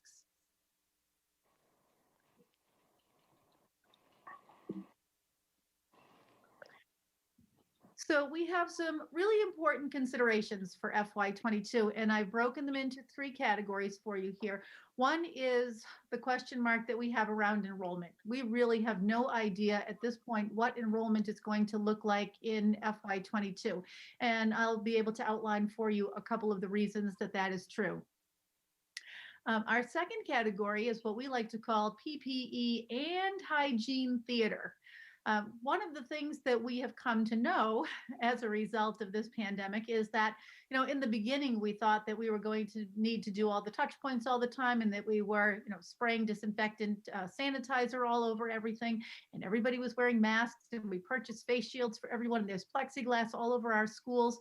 To some degree, we now know that that is what we call hygiene theater. It makes people feel better, but it's not necessarily, something that we need. Nevertheless, if we think about what we are going to need for next year, just in terms of things like paper towels, which is a consumable, hand sanitizer, which we know we continue to need, masks. Our original ask in the budget was $187,000, which Mrs. Rothermick can let you know we have taken out of the budget. In the event that we need all of those things, we're going to have to figure out a way to provide those for our students and our faculty and all the members of our school community. And the third variable is that we will be entering into contract negotiations with 3 bargaining units, the nurses, the paraprofessionals, and the Hopkinton Teachers Association. So in all of these places, there's money, but we have no idea how much to put there because we don't have accurate numbers. I'll start with enrollment. That's a big unknown for us. If you look at just the growth that has happened in Hopkinton between 2015, when the town's population was 16,512, and 2019, you had an increase of almost 2,000 people coming into the town of Hopkinton. My guess is that that isn't going to stop in the very near future. One thing that we know about periods of economic upheaval, such as a pandemic, is that people typically are not buying houses during that time. However, during this pandemic, there really hasn't been that kind of downturn in Hopkinton. You know, the housing market right now, if we ask the local realtors, they are reporting that there's about a 14-day home inventory, which means that in Hopkinton, there are way more buyers than sellers. And so it really is a seller's market right now. According to Realtor.com, the median home price in Hopkinton is $674,000. And according to information that was presented to us by the town's CFO, Tim O'Leary, the mean home price in Hopkinton is $632,000. So despite those, what I think are, kind of hefty price tags on residences, it has not dissuaded buyers. They are still coming in droves such that you really do only have a 14-day inventory. So that's an unknown. I mean, it's not like we can say we don't have to worry because people aren't buying homes, because they are. Why is there so little inventory? And I think sometimes when we hear people talk to us, they will say things like, there's hardly any open land left in Hopkinton, or there aren't that many houses on the market. But I think we have to think about human behavior and what drives human behavior when we make these decisions. So the westward movement out of Boston, I mean, it has clearly spread to Hopkinton. It did some time ago, but it hasn't stopped. And Hopkinton remains a very desirable community to live in. As we all know, Niche just ranked the Hopkinton Public Schools #1 in the state. U.S. News and World Report named Hopkinton High School 3rd in the state of Massachusetts, and that was behind an exam school and a charter school. So realistically, if public school is what you want, you're probably looking at Hopkinton.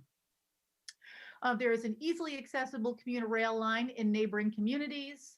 There is a really lovely suburban feel, if not still somewhat agrarian feel, in the town of Hopkinton. And the services in Hopkinton are really second to none. Public health department, public works, fire, police, youth and family services, senior care. To a one, they are exceeding all standards. All right, so another reason, why is there so little inventory? Right now in the pandemic, it's not unlikely that empty nesters just aren't putting their houses on the market. They might have thought to do that when their last high school student graduated, but because that last high school student didn't exactly go physically off to college or went for a reduced period of time. So, that college age student might still be in the household learning from home. So the additional space is something that's helpful to them. That spare bedroom that they didn't think they would need has become a home office for, 1 or 2 or 3 of the people who are living in that household. The spare bedroom has become a gym of sorts. When gyms shut down, people bought equipment and worked out at home. And really, if you're going to buy a condo instead of that house that would have allowed you to downsize, in all honesty, you're probably not saving any money at this point in time. So you're better off paying Hopkinton's property taxes, maintaining your size and space that you need. And then you might think about selling that home when there's some relief from this pandemic. So that brings us to the question, and this is the question that in planning the budget, we really don't know the answer to. What's going to happen when we emerge from this pandemic? Is there going to be incredible market inventory all at once? And if there is, with Hopkinton being such a desirable place to go, I imagine those houses are going to turn over. And if the empty nesters are leaving, it's probably people with young children who'll be moving in. So what if that happens? All right, in addition to that possible scenario, when we asked Dr. Arthur Wagman to sort of update the work he had done for us last year, what he's reporting this year is that he believes that Hopkinton will have about 150 children born in the community each year for the next 10 years. And you've got to remember that people are also moving in. For a lot of families, Hopkinton might not be the first home that they buy. So they move in when their children are, 5, 3, and 1, or 8, 6, and 4 to enjoy the Hopkinton public schools. There could be a baby boom as a result of the pandemic. Currently, there are a lot of preschool age children living in our community, and we really don't know how many of those students are out there. That rapid rate of growth that we see in Hopkinton, we continue to say it's going to level off, and it probably will level off to some degree. But we can't forget that there is still about 300 homes to be built at Legacy. There's Wayland, Whisper Way, Highland Park, Maspinock, and other smaller developments. And the other thing that I think we have to bear in mind is that even though there are some great big parcels of land left, so we can talk about, the laborers piece of land or the wise piece of land, we have to remember that people are very, very clever when it comes to pieces of land. They find them, or they find a smaller house and they take the small house down, they build a big house on it, or they find a great big 5-acre piece of land and put a bunch of houses there. People will find a way to move to Hopkinton if it is the town that they want to live in. And then the last variable for us is we really do not know how many families have kept their kids out of school, or how many families will return their children to our schools post-pandemic. And I can explain a little bit about that. So if we turn the clock back to October 1st, 2019, we keep records of how many kids withdraw from our schools. So the October 1 SIMS report indicated that 97 students had withdrawn. And October 1st of 2020, we had 159 students withdraw from our public schools. So that's a difference of 62 students. That number, 159, is anomalous. We don't usually have that. So the question becomes, will some of those kids come back? In terms of homeschooling, in 2019, we had 18 students who were homeschooled. In 2020, we now have 34 students who are being homeschooled, a difference of 16 students. Are they coming back? So when children withdraw, we do ask them the question, and you can see that over here on the right-hand side of the screen. Our withdrawals for the 2021 school year to date, we've had 20 parents report that they're homeschooling, 20 students report that they're being homeschooled, 48 students who are in private in-state schools, 50 students who are in out-of-state public or private. And that's an interesting number because it would be rare for somebody to leave the state and go to another public school and come back, but it wouldn't be that difficult for someone to attend a private school out of state and then return to Hopkinton. But if kids have gone to public in-state, and you can see 36 of them did, it would be very unlikely for them to return, because I don't think that they're going to do much better than we're doing in Hopkinton right now. And every public school system in Massachusetts is in, the same unfortunate predicament. So we do have this variable here, probably somewhere around 70 kids who could just come right back into our schools for next year. And then if we look at where Dr. Wagman had predicted last year we would be, the estimate was 4,111. At this point in time, we're at 922. So the difference there is 189 between what was predicted we would have and what really is. I don't want you to think that we have lost students, because people sometimes will say, oh, look, the enrollment has declined. That's not true. We still are up 41 students from where we were last year. All right, so those are all our variables around enrollment. I had already explained our variables around PPE. We don't know how much of it we'll need or what it will look like. And now I want to talk a little bit about the bargaining that we engage in with 3 of our bargaining units. And I'm going to use the teacher salary schedule to kind of highlight where things are with that. Before I begin, I will say that in order to understand the teacher salary schedule, you have to remember that there are steps. And what we mean by a step is every year a teacher works, they take one more step on the salary schedule, and there's a raise incorporated in it. So if I had taught in Hopkinton for 5 years, I'd stand on step 5. When I moved to my 6th year of teaching in Hopkinton, I would move to step 6. There are also lanes, and lanes represent changes in degree status. So if I had started with a bachelor's degree and I earned 15 credits, I would move over a lane. And then if I got a master's degree, I'd move over a lane. And then sometimes, and this is a big variable for us, there's a cost of living increase. I also want to point out that the Hopkinton teacher salary schedule is no different from other salary schedules all across the state. So I'm not highlighting this saying there's something different that happens in Hopkinton. Rather, this is the model. This is the model that is used all over Massachusetts. I don't know of another district that does something differently. So here is the Hopkinton teacher salary schedule for FY21. What you can see in the upper right-hand corner is my friend Tommy Teacher. I'm going to imagine that this year, Tommy Teacher is standing right here on step 5 with a bachelor's degree and 15 credits beyond his bachelor's degree. The Commonwealth of Massachusetts tells Tommy that in his first 5 years or somewhere thereabouts, he's got to earn a master's degree. So Tommy is now poised to go down a step on BA 15. So he's going from step 5 to step 6. And then he's also earned his master's degree. BA 30 and master's are the same numbers. So he's going to go all the way over here really to $69,997. When Tommy does that, when he goes from step 5 to step 6, he's getting a 4.5% raise. And when he gets his master's degree and has a lane change, that goes to a 10% raise. And if there's a 2% COLA on what Tommy's earning, technically this year there's a 2.5, Tommy would be at $71,397. Overall, it's an 11% raise for Tommy Teacher.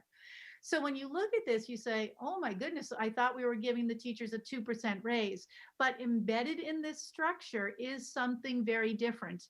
I'm not suggesting that you change it. I'm only suggesting that people sort of understand how it works, because when we say a 2% raise, it doesn't necessarily mean a 2% raise.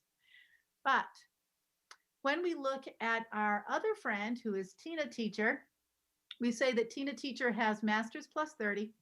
She's in her 20th year of teaching in the district, and we really value her. She's got 20 years of experience. She's gone to school to get a master's degree and 30 credits beyond that. She is clearly a seasoned teacher, and we appreciate it. So our friend Tina is standing at $98,653. But where she is here on step 13 is what we call the top step. There are no other steps for Tina Teacher. So in the event that she doesn't move this year, in FY21, she's making $98,653. Next year, she'd be making $98,653 unless there was a cost of living raise. With a 2% COLA, Tina would go to $100,626. So you can imagine that when teachers are at the table negotiating, the people who are down here on what we call the top step, their only movement is either to the right, a lane change, or to get a COLA. So there is a strong emphasis, and there should be for teachers, on getting this cost of living raise. If you're making $95,000 and there's a 2% cost of living increase in the world, you'd like to be able to keep up with that. And truthfully, that's how we've been able to keep competitive salaries. So a summary for Hopkinton, we did a little bit of legwork behind the scenes. 40% of our teachers are not on the top step. So what that means is 40% of our teachers are living somewhere in this part of that salary schedule. The average step increase is 4.22%. We have 162 of our teachers who said that they're going to make a lane change. The average lane change increase is 4.73%. So if we took the numbers, we have 300 boxes that will move. I don't necessarily know that we really mean 300 teachers, but 300 people are either going to move down a step, move over a lane, or both, but there'll be 300 movements in that salary schedule for next year. So to go back, if there are 300 movements in that salary schedule and the step increase is 4.22 and the lane is 4.73, you can see that just in the regular salary schedule, we're talking a lot of percentage increases. District-wide, we have about 350 teachers, and therefore, to say that you're going to keep a salary budget at 2.5% is mathematically impossible without eliminating positions. And you know from our principals' presentations that we are not eliminating positions because of our enrollment growth. And I will hand things over right now to Mrs. Rodemick. Thank you. So this is a budget build that I credit Mr. O'Leary for putting together these buckets, if you will, to really kind of break down and make it clear to anyone that is listening in terms of how we get to our budget. So the top column is the easiest. Obviously, we're starting with the FY21 base budget. The next line is really just taking that that base budget, same staff people, inflation, all our current services, replacement cycles, and that gets you the $2.1 million increase. So lending back to what Dr. Cavanaugh was just speaking about, that lands us at about a 4.18%, just maintaining current services. Then we get to the different buckets moving forward. Special education has a request due to changes in student needs of $277,000. It is 7.4 FTEs. And earlier you heard the Marathon School speak a little bit about adding intensive classrooms at the Marathon, adding a paraprofessional to that intensive classroom, and all the various needs that happen as the enrollment increases, so does the intensive needs and special education needs of some of our children. The instructional cost and enrollment growth of 362,000 represents 5.4 FTE. The majority of that happened at the Elmwood School. So 2.4 of that is at the Elmwood School. It's adding 2 additional third grade classrooms, and then fractional pieces of art and music and wellness to be able to address those 2 additional classrooms. And then there's 1 teacher each for the middle school, the high school, and the English learners population. Again, all of these are just really at enrollment.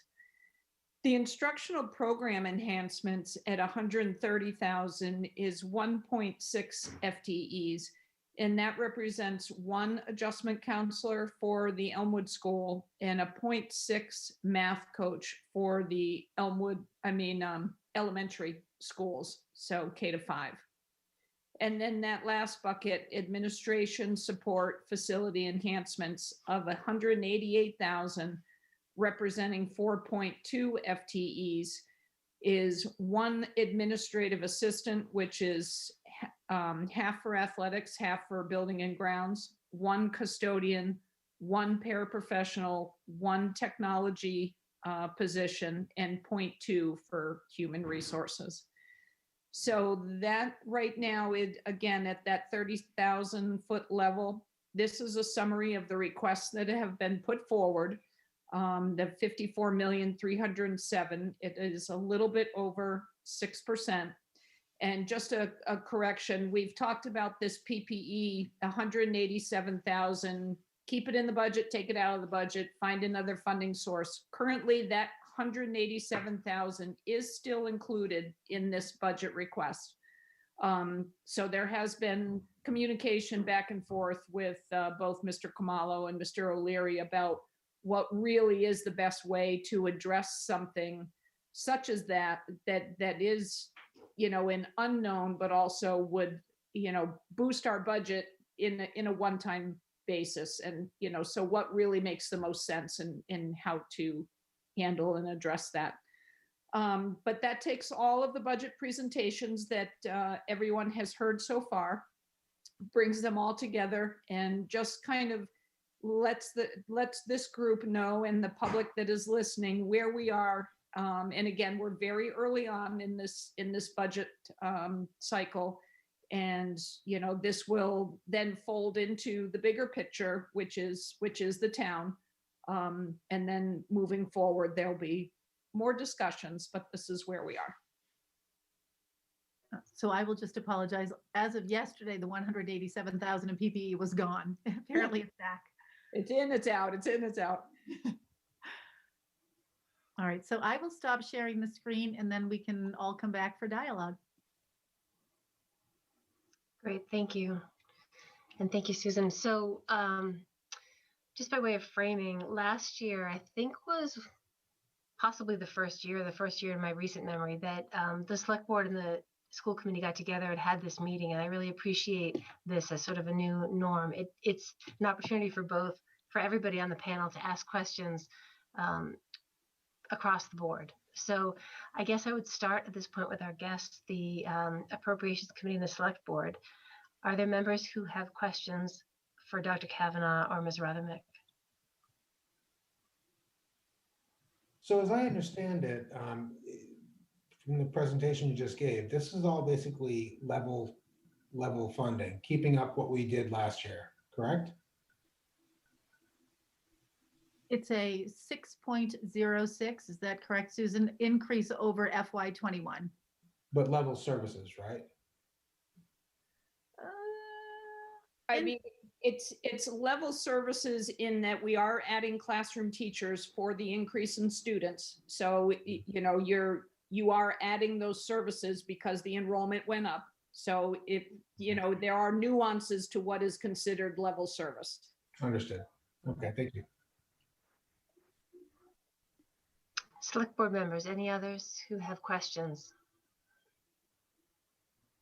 So I listened to the superintendent's budget tonight. I missed the earlier ones. I was traveling, and I did hear the ones last week, 3 or 4 of them that were presented last week.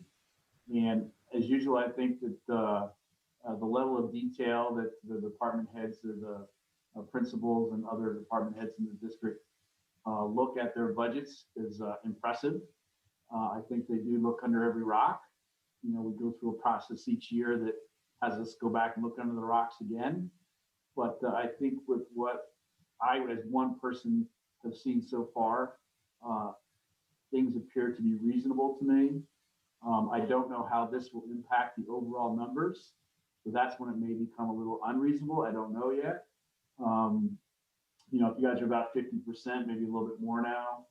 A 6 is a 3 for the overall, roughly, which is above a 2.5, right? So then we got to look at new growth and see what else is going on out there. But you know, we're not on early on last year, we were on a path that was really difficult. I think we started about 9.6 early on, and then it got a little bit even more difficult for a while there. So I think we're in a good place to start.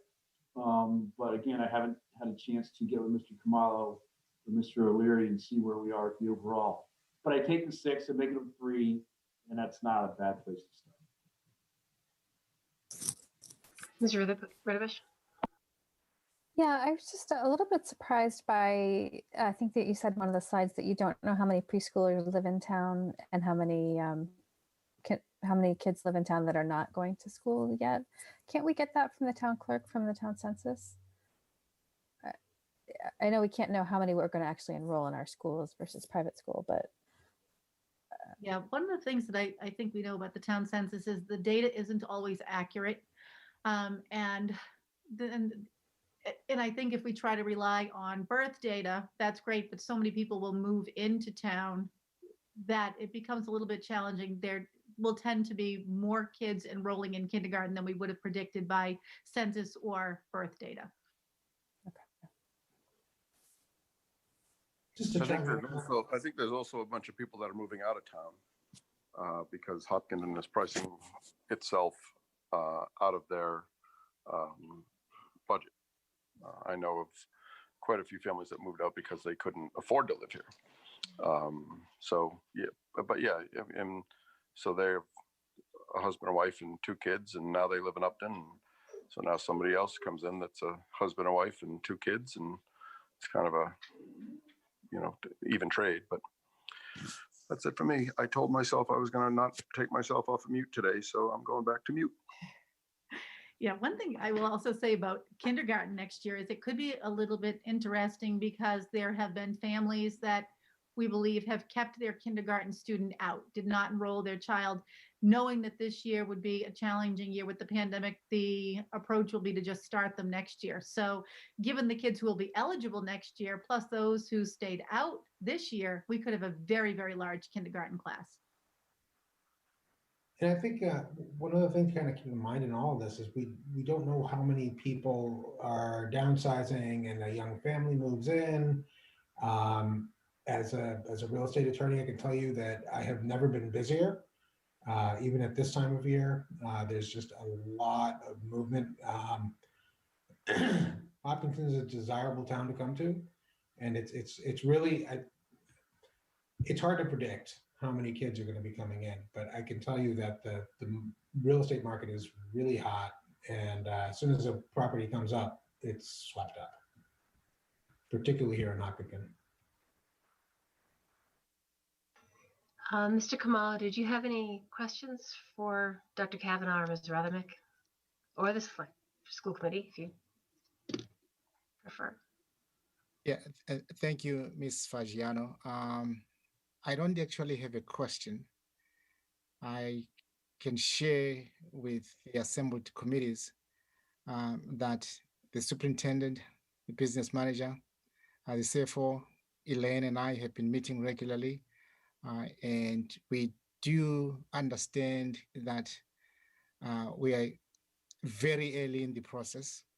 And I think, Amanda, as you said, I join you in celebrating the fact that we have the Appropriations Committee, the Select Board, and the School Committee meeting tonight, and it's December 10th. I think this is a step in the right direction. Thank you. Thank you. Yep, agreed. I have some questions on appropriate. I was just going to turn to you, Mr. Manning. All right. So on the last slide you showed, it said the 6% increase. Is that assuming, what assumptions are there based on the ongoing negotiations? Did that include it? Not include it? Is it an average, or what are those? How much leeway is there in either direction based on that? There are assumptions for negotiations, but that's not something that we would disclose, obviously, for obvious reasons. But you took something into account. It's not. We did take something into account. Yes. Okay. Mm-hmm. Okay, that's my question for now. Anyone else on appropriations? Yeah, if I may, I have a couple of questions. Please. Thank you. That's very helpful and a very informative presentation. Thank you for that. And certainly, I'm also excited to see that we are having such an early meeting and such a collaborative group together to talk about it. That's great. So one thing is, along the same lines, the 3 variables that you mentioned early on, has there been any scenario analysis based on that best case scenario or not so great scenario? Are you referring to the PPE, the enrollment, or?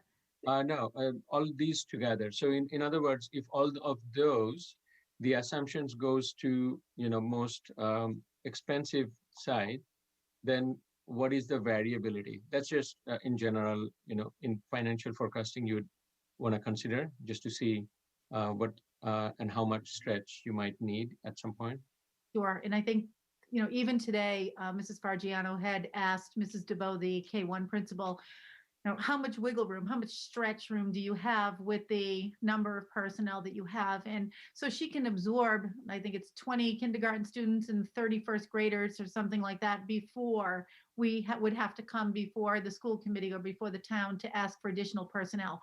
I think that what we are asking for here makes things comfortable. So for example, the class sizes at Elmwood with the additional 3rd grade classrooms, and we're at like 21 students in each one of those classrooms. So in the event that you had another 24 students at that grade level, you'd be at 23.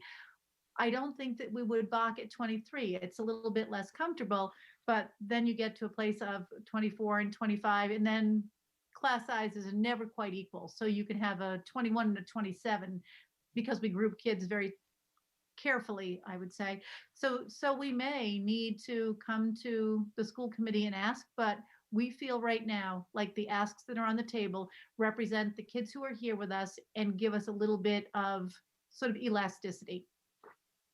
Thank you. Yeah. And yeah, I agree with the previous comments that in general, the ask looks in line with the overall kind of growth and the trend that we have observed on the school budget, generally speaking. But of course, we want to look at it. This is a starting point. The another follow-up question is the $187,000. Is there any opportunity to get that from any other COVID-related fund or state fund? So I mean, I can speak to that. Right now, the CARES funding that we have COVID related actually expires December 30th. So for whatever reason, the federal government put that deadline on this funding. So the funding for this year ends December 30th. Right now in the bill, the budget for that has still not passed the state, there is a small amount of $25 per student that has been added into that budget that would be for COVID related. So, you know, at a minimum, you know, if that passes through and stays within the budget, there would be that small opportunity. But sometimes when they have those opportunities, they somewhat game the system and they may reduce your chapter 70 because they're giving you this. So it really is an unknown. So if that $25 per student stays outside of the chapter 70 funding formula, then and survives the budget and passes, there is an opportunity for some money. Thank you. That's very helpful. And my last question for now is, with all these, I assume, and what I heard, if I interpret correctly, we would be at services would be at level or at the current level, and that I would interpret that as that means the class sizes won't increase on any of the, in general, on any of the schools. Is that the right assumption? That is correct. The class sizes should be about the same. I guess, and maybe to even illustrate that further, if we think about what Mr. Bishop has done, he's asked for a 1.0 FTE, but he wouldn't go out and hire a whole English teacher or a whole math teacher, because at the high school, for example, you have a student-generated schedule.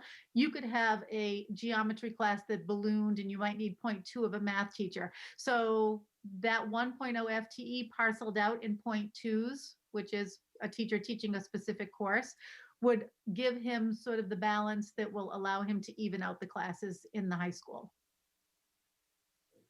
Thank you. That's very helpful. Yes. I have no further question. Thank you. Thank you. School committee members, this is our first time as well seeing the composite put together. We've been watching the cost center level budgets. So school committee members, are there questions for anyone? I just wanted to introduce a few interesting statistics from the Department of Education, that our classroom sizes in Hopkinton are actually above the average Massachusetts classroom size. And that's quite astonishing when you think how well we perform. So I think that the administration is just doing a tremendous job on quite a tidy as well as a tight budget.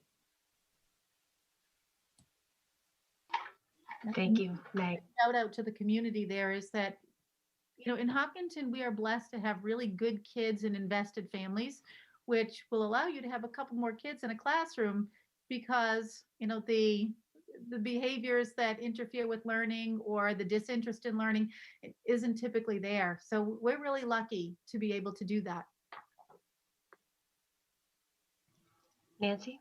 So I don't have any questions, but I also do want to highlight what has been highlighted in years past, which is that our per pupil expenditure tends to be lower than the state average for sure, but also many of the districts that we kind of put ourselves, compare ourselves to by geography or similarities for other reasons.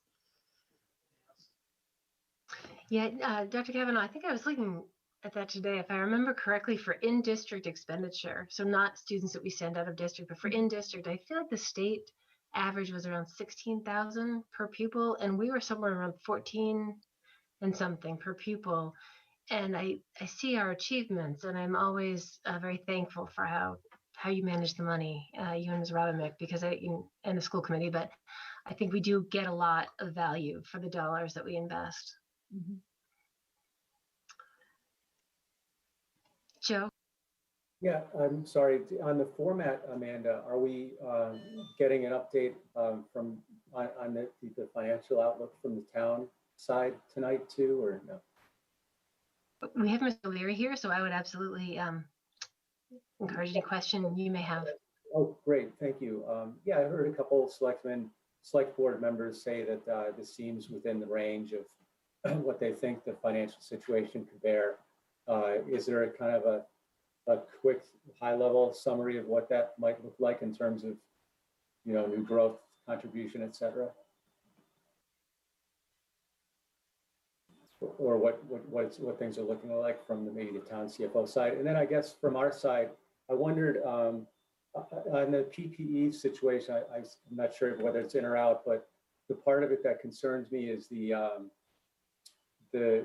part that we know is described as theater, meaning it makes people feel good to wipe the desks and stuff, but we know it has no benefit in terms of controlling the spread of the virus as it's airborne. And I'm wondering, I know we had outside funding through CARES Act for that piece of it, but might there be some wiggle room in if we need to pinch a little, might that be a spot we could see some savings? Yeah. So can I just jump in and ask a question on Mr. Markey's comment? Please. Was there somebody that said that it's theater, that bleach, a bleach solution sprayed on plexiglass does not that it does not slow down the spread of the virus? No, we haven't heard that.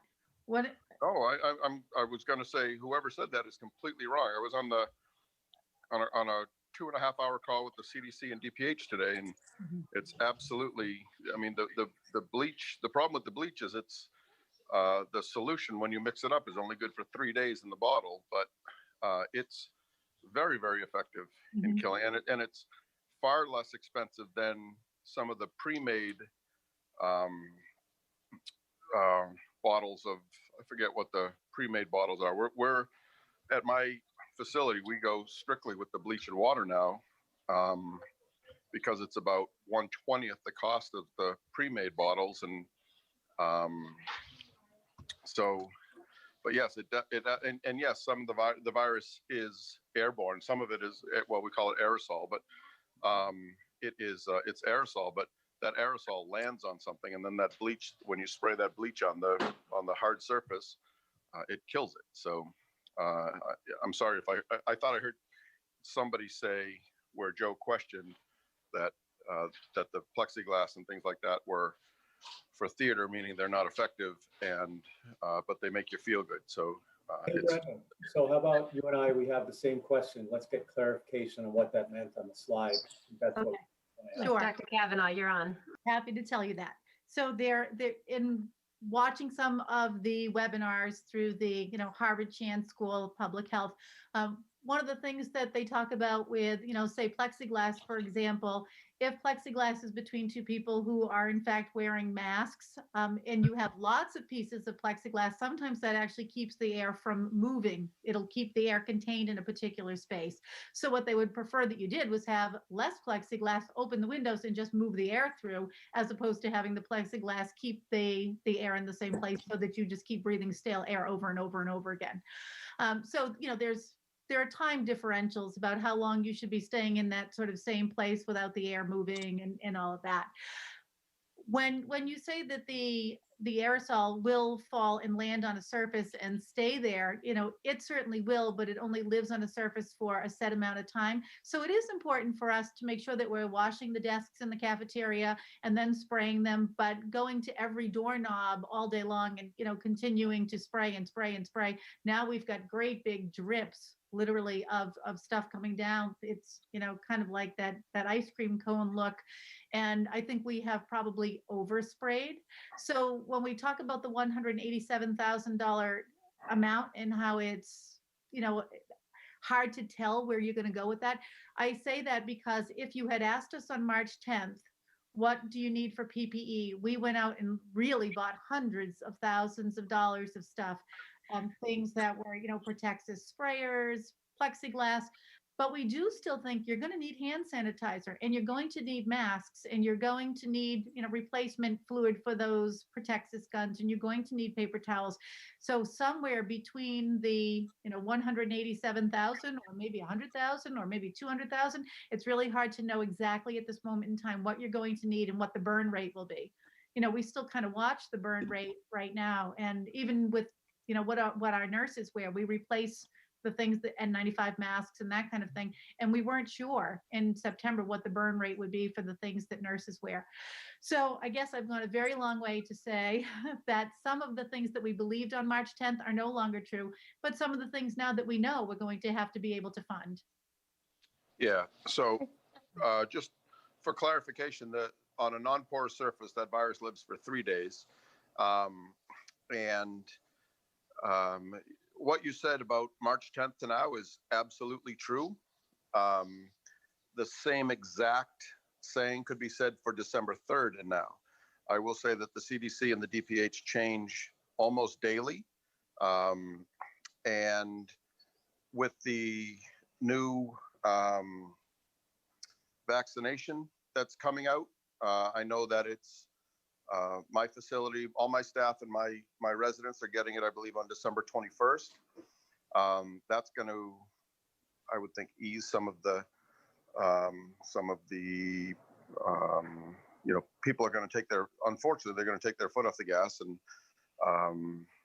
and probably become lax. But it's such a fluid disease, virus right now that it's as someone who lives in that world, I wouldn't say 24 hours a day because I sleep about 6, so 18 hours a day.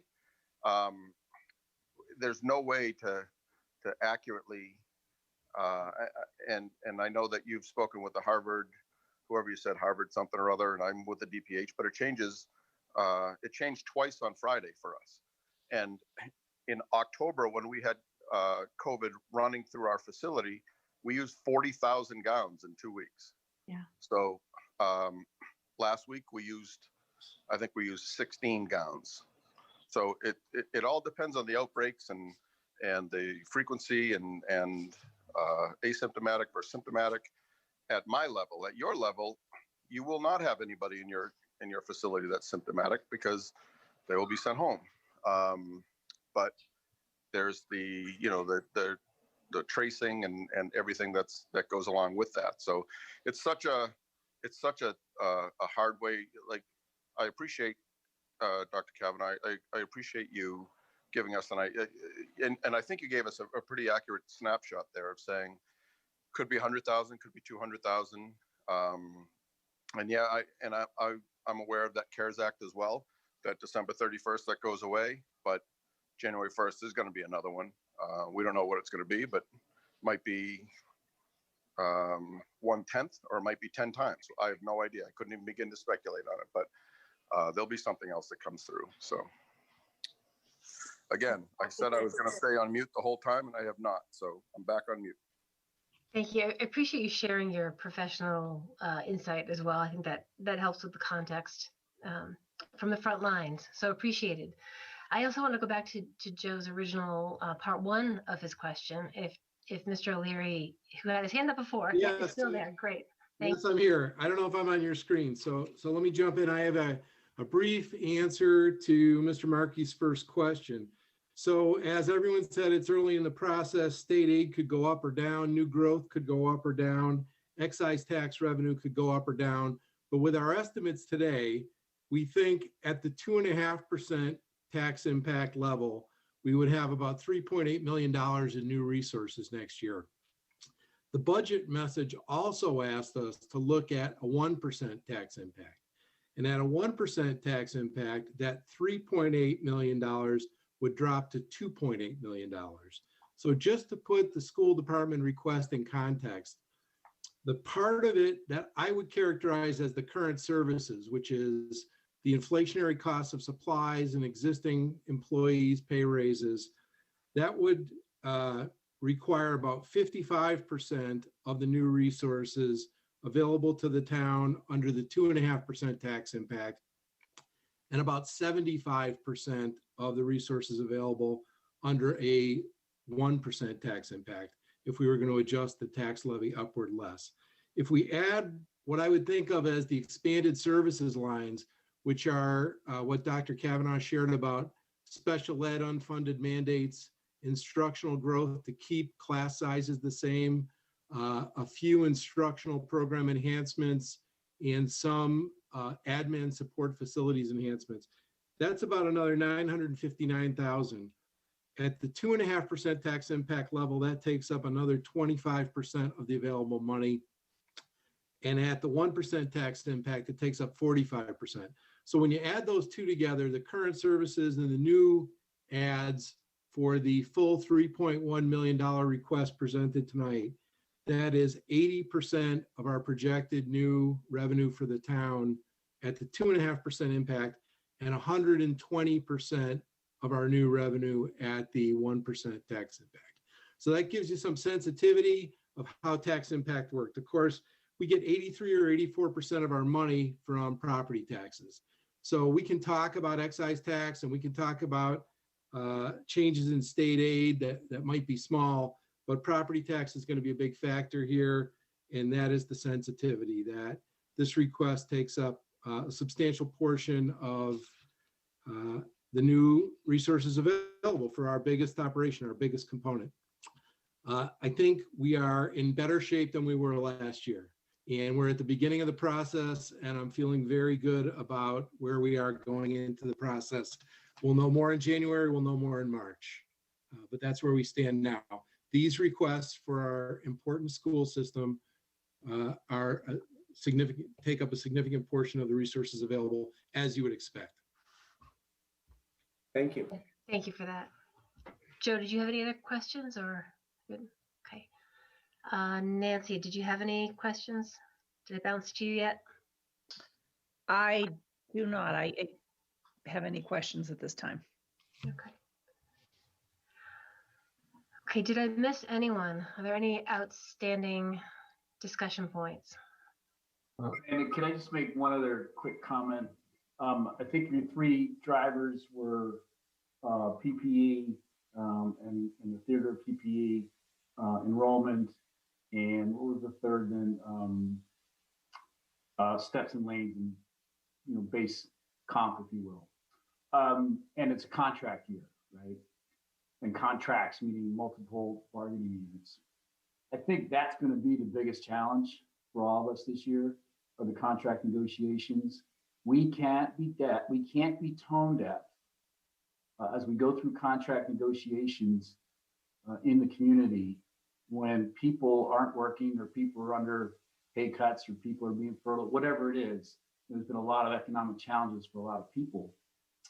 So as we go into the contracts, if we start throwing around crazy numbers, all the good work we've done over the last several years to move the town forward and keep it calm and get things done, if we're tone deaf about contracts in the height of a pandemic, which is we're going to be in the height of it in January and February, we're going to alienate an awful lot of people. So that is something we cannot do. This isn't the year for big raises. No one's getting them in the private sector. I mean, it's just, we got to be really careful about how we message that, and also, what we're willing to do as we get into that. I know we can't do that here, but we've been tone deaf in the past as a community in dealing with certain situations during tough economic times, and we paid for it in a lot of different ways. So I just ask that we not start out with some thought process of everything's good, we're lining it up, it's going to be okay sort of for next year with the budget numbers.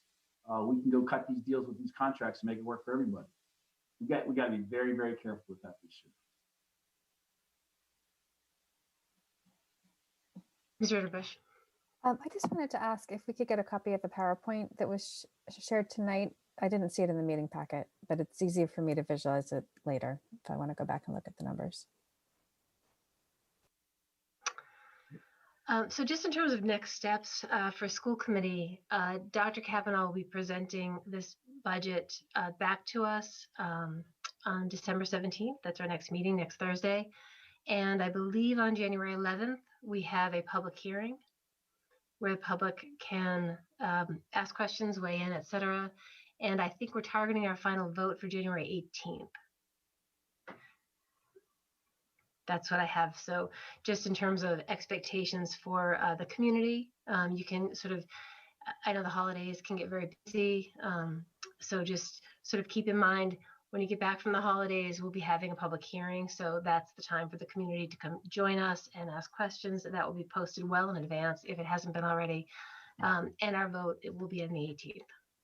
I had the 18th, I think, is Martin Luther King Day. Is that right? So I don't think we can meet that day, right? Oh, I don't know that. I don't think you can meet on a public holiday. No, I do. I think that Monday is the 18th. So we may have to push off to Tuesday. Okay. I actually see in the calendar invite that was sent out that we're scheduled to meet the 19th. I think Georgette must have realized that. That's probably why. Thank you. Okay, so at this time, I think we're good with where we are.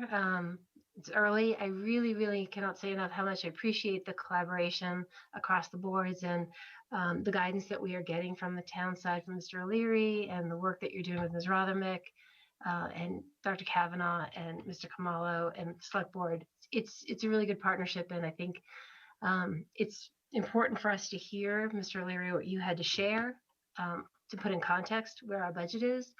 And you know, this is good. I think it's early, it's good, and I appreciate your attendance.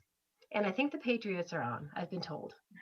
So, although some of our members did ask who the Patriots were, I think there is some interest in adjourning within a reasonable time frame. So I think at this point, our joint meeting section is over. Thank you for attending. And we look forward to future discussions. Go Pats. And for the school committee, I think we've gone through all of our agenda items, and I just would like to have a motion to adjourn. Absolutely. Motion by Meg. I'll second. Second by Nancy. I'll do a roll call vote. Meg? Aye. Nancy? Yes. Joe? Aye. And I'm an aye as well. And so we are adjourned at 8:34. Thank you all. Have a good evening. And our next meeting is next Thursday, December 17th. Thank you.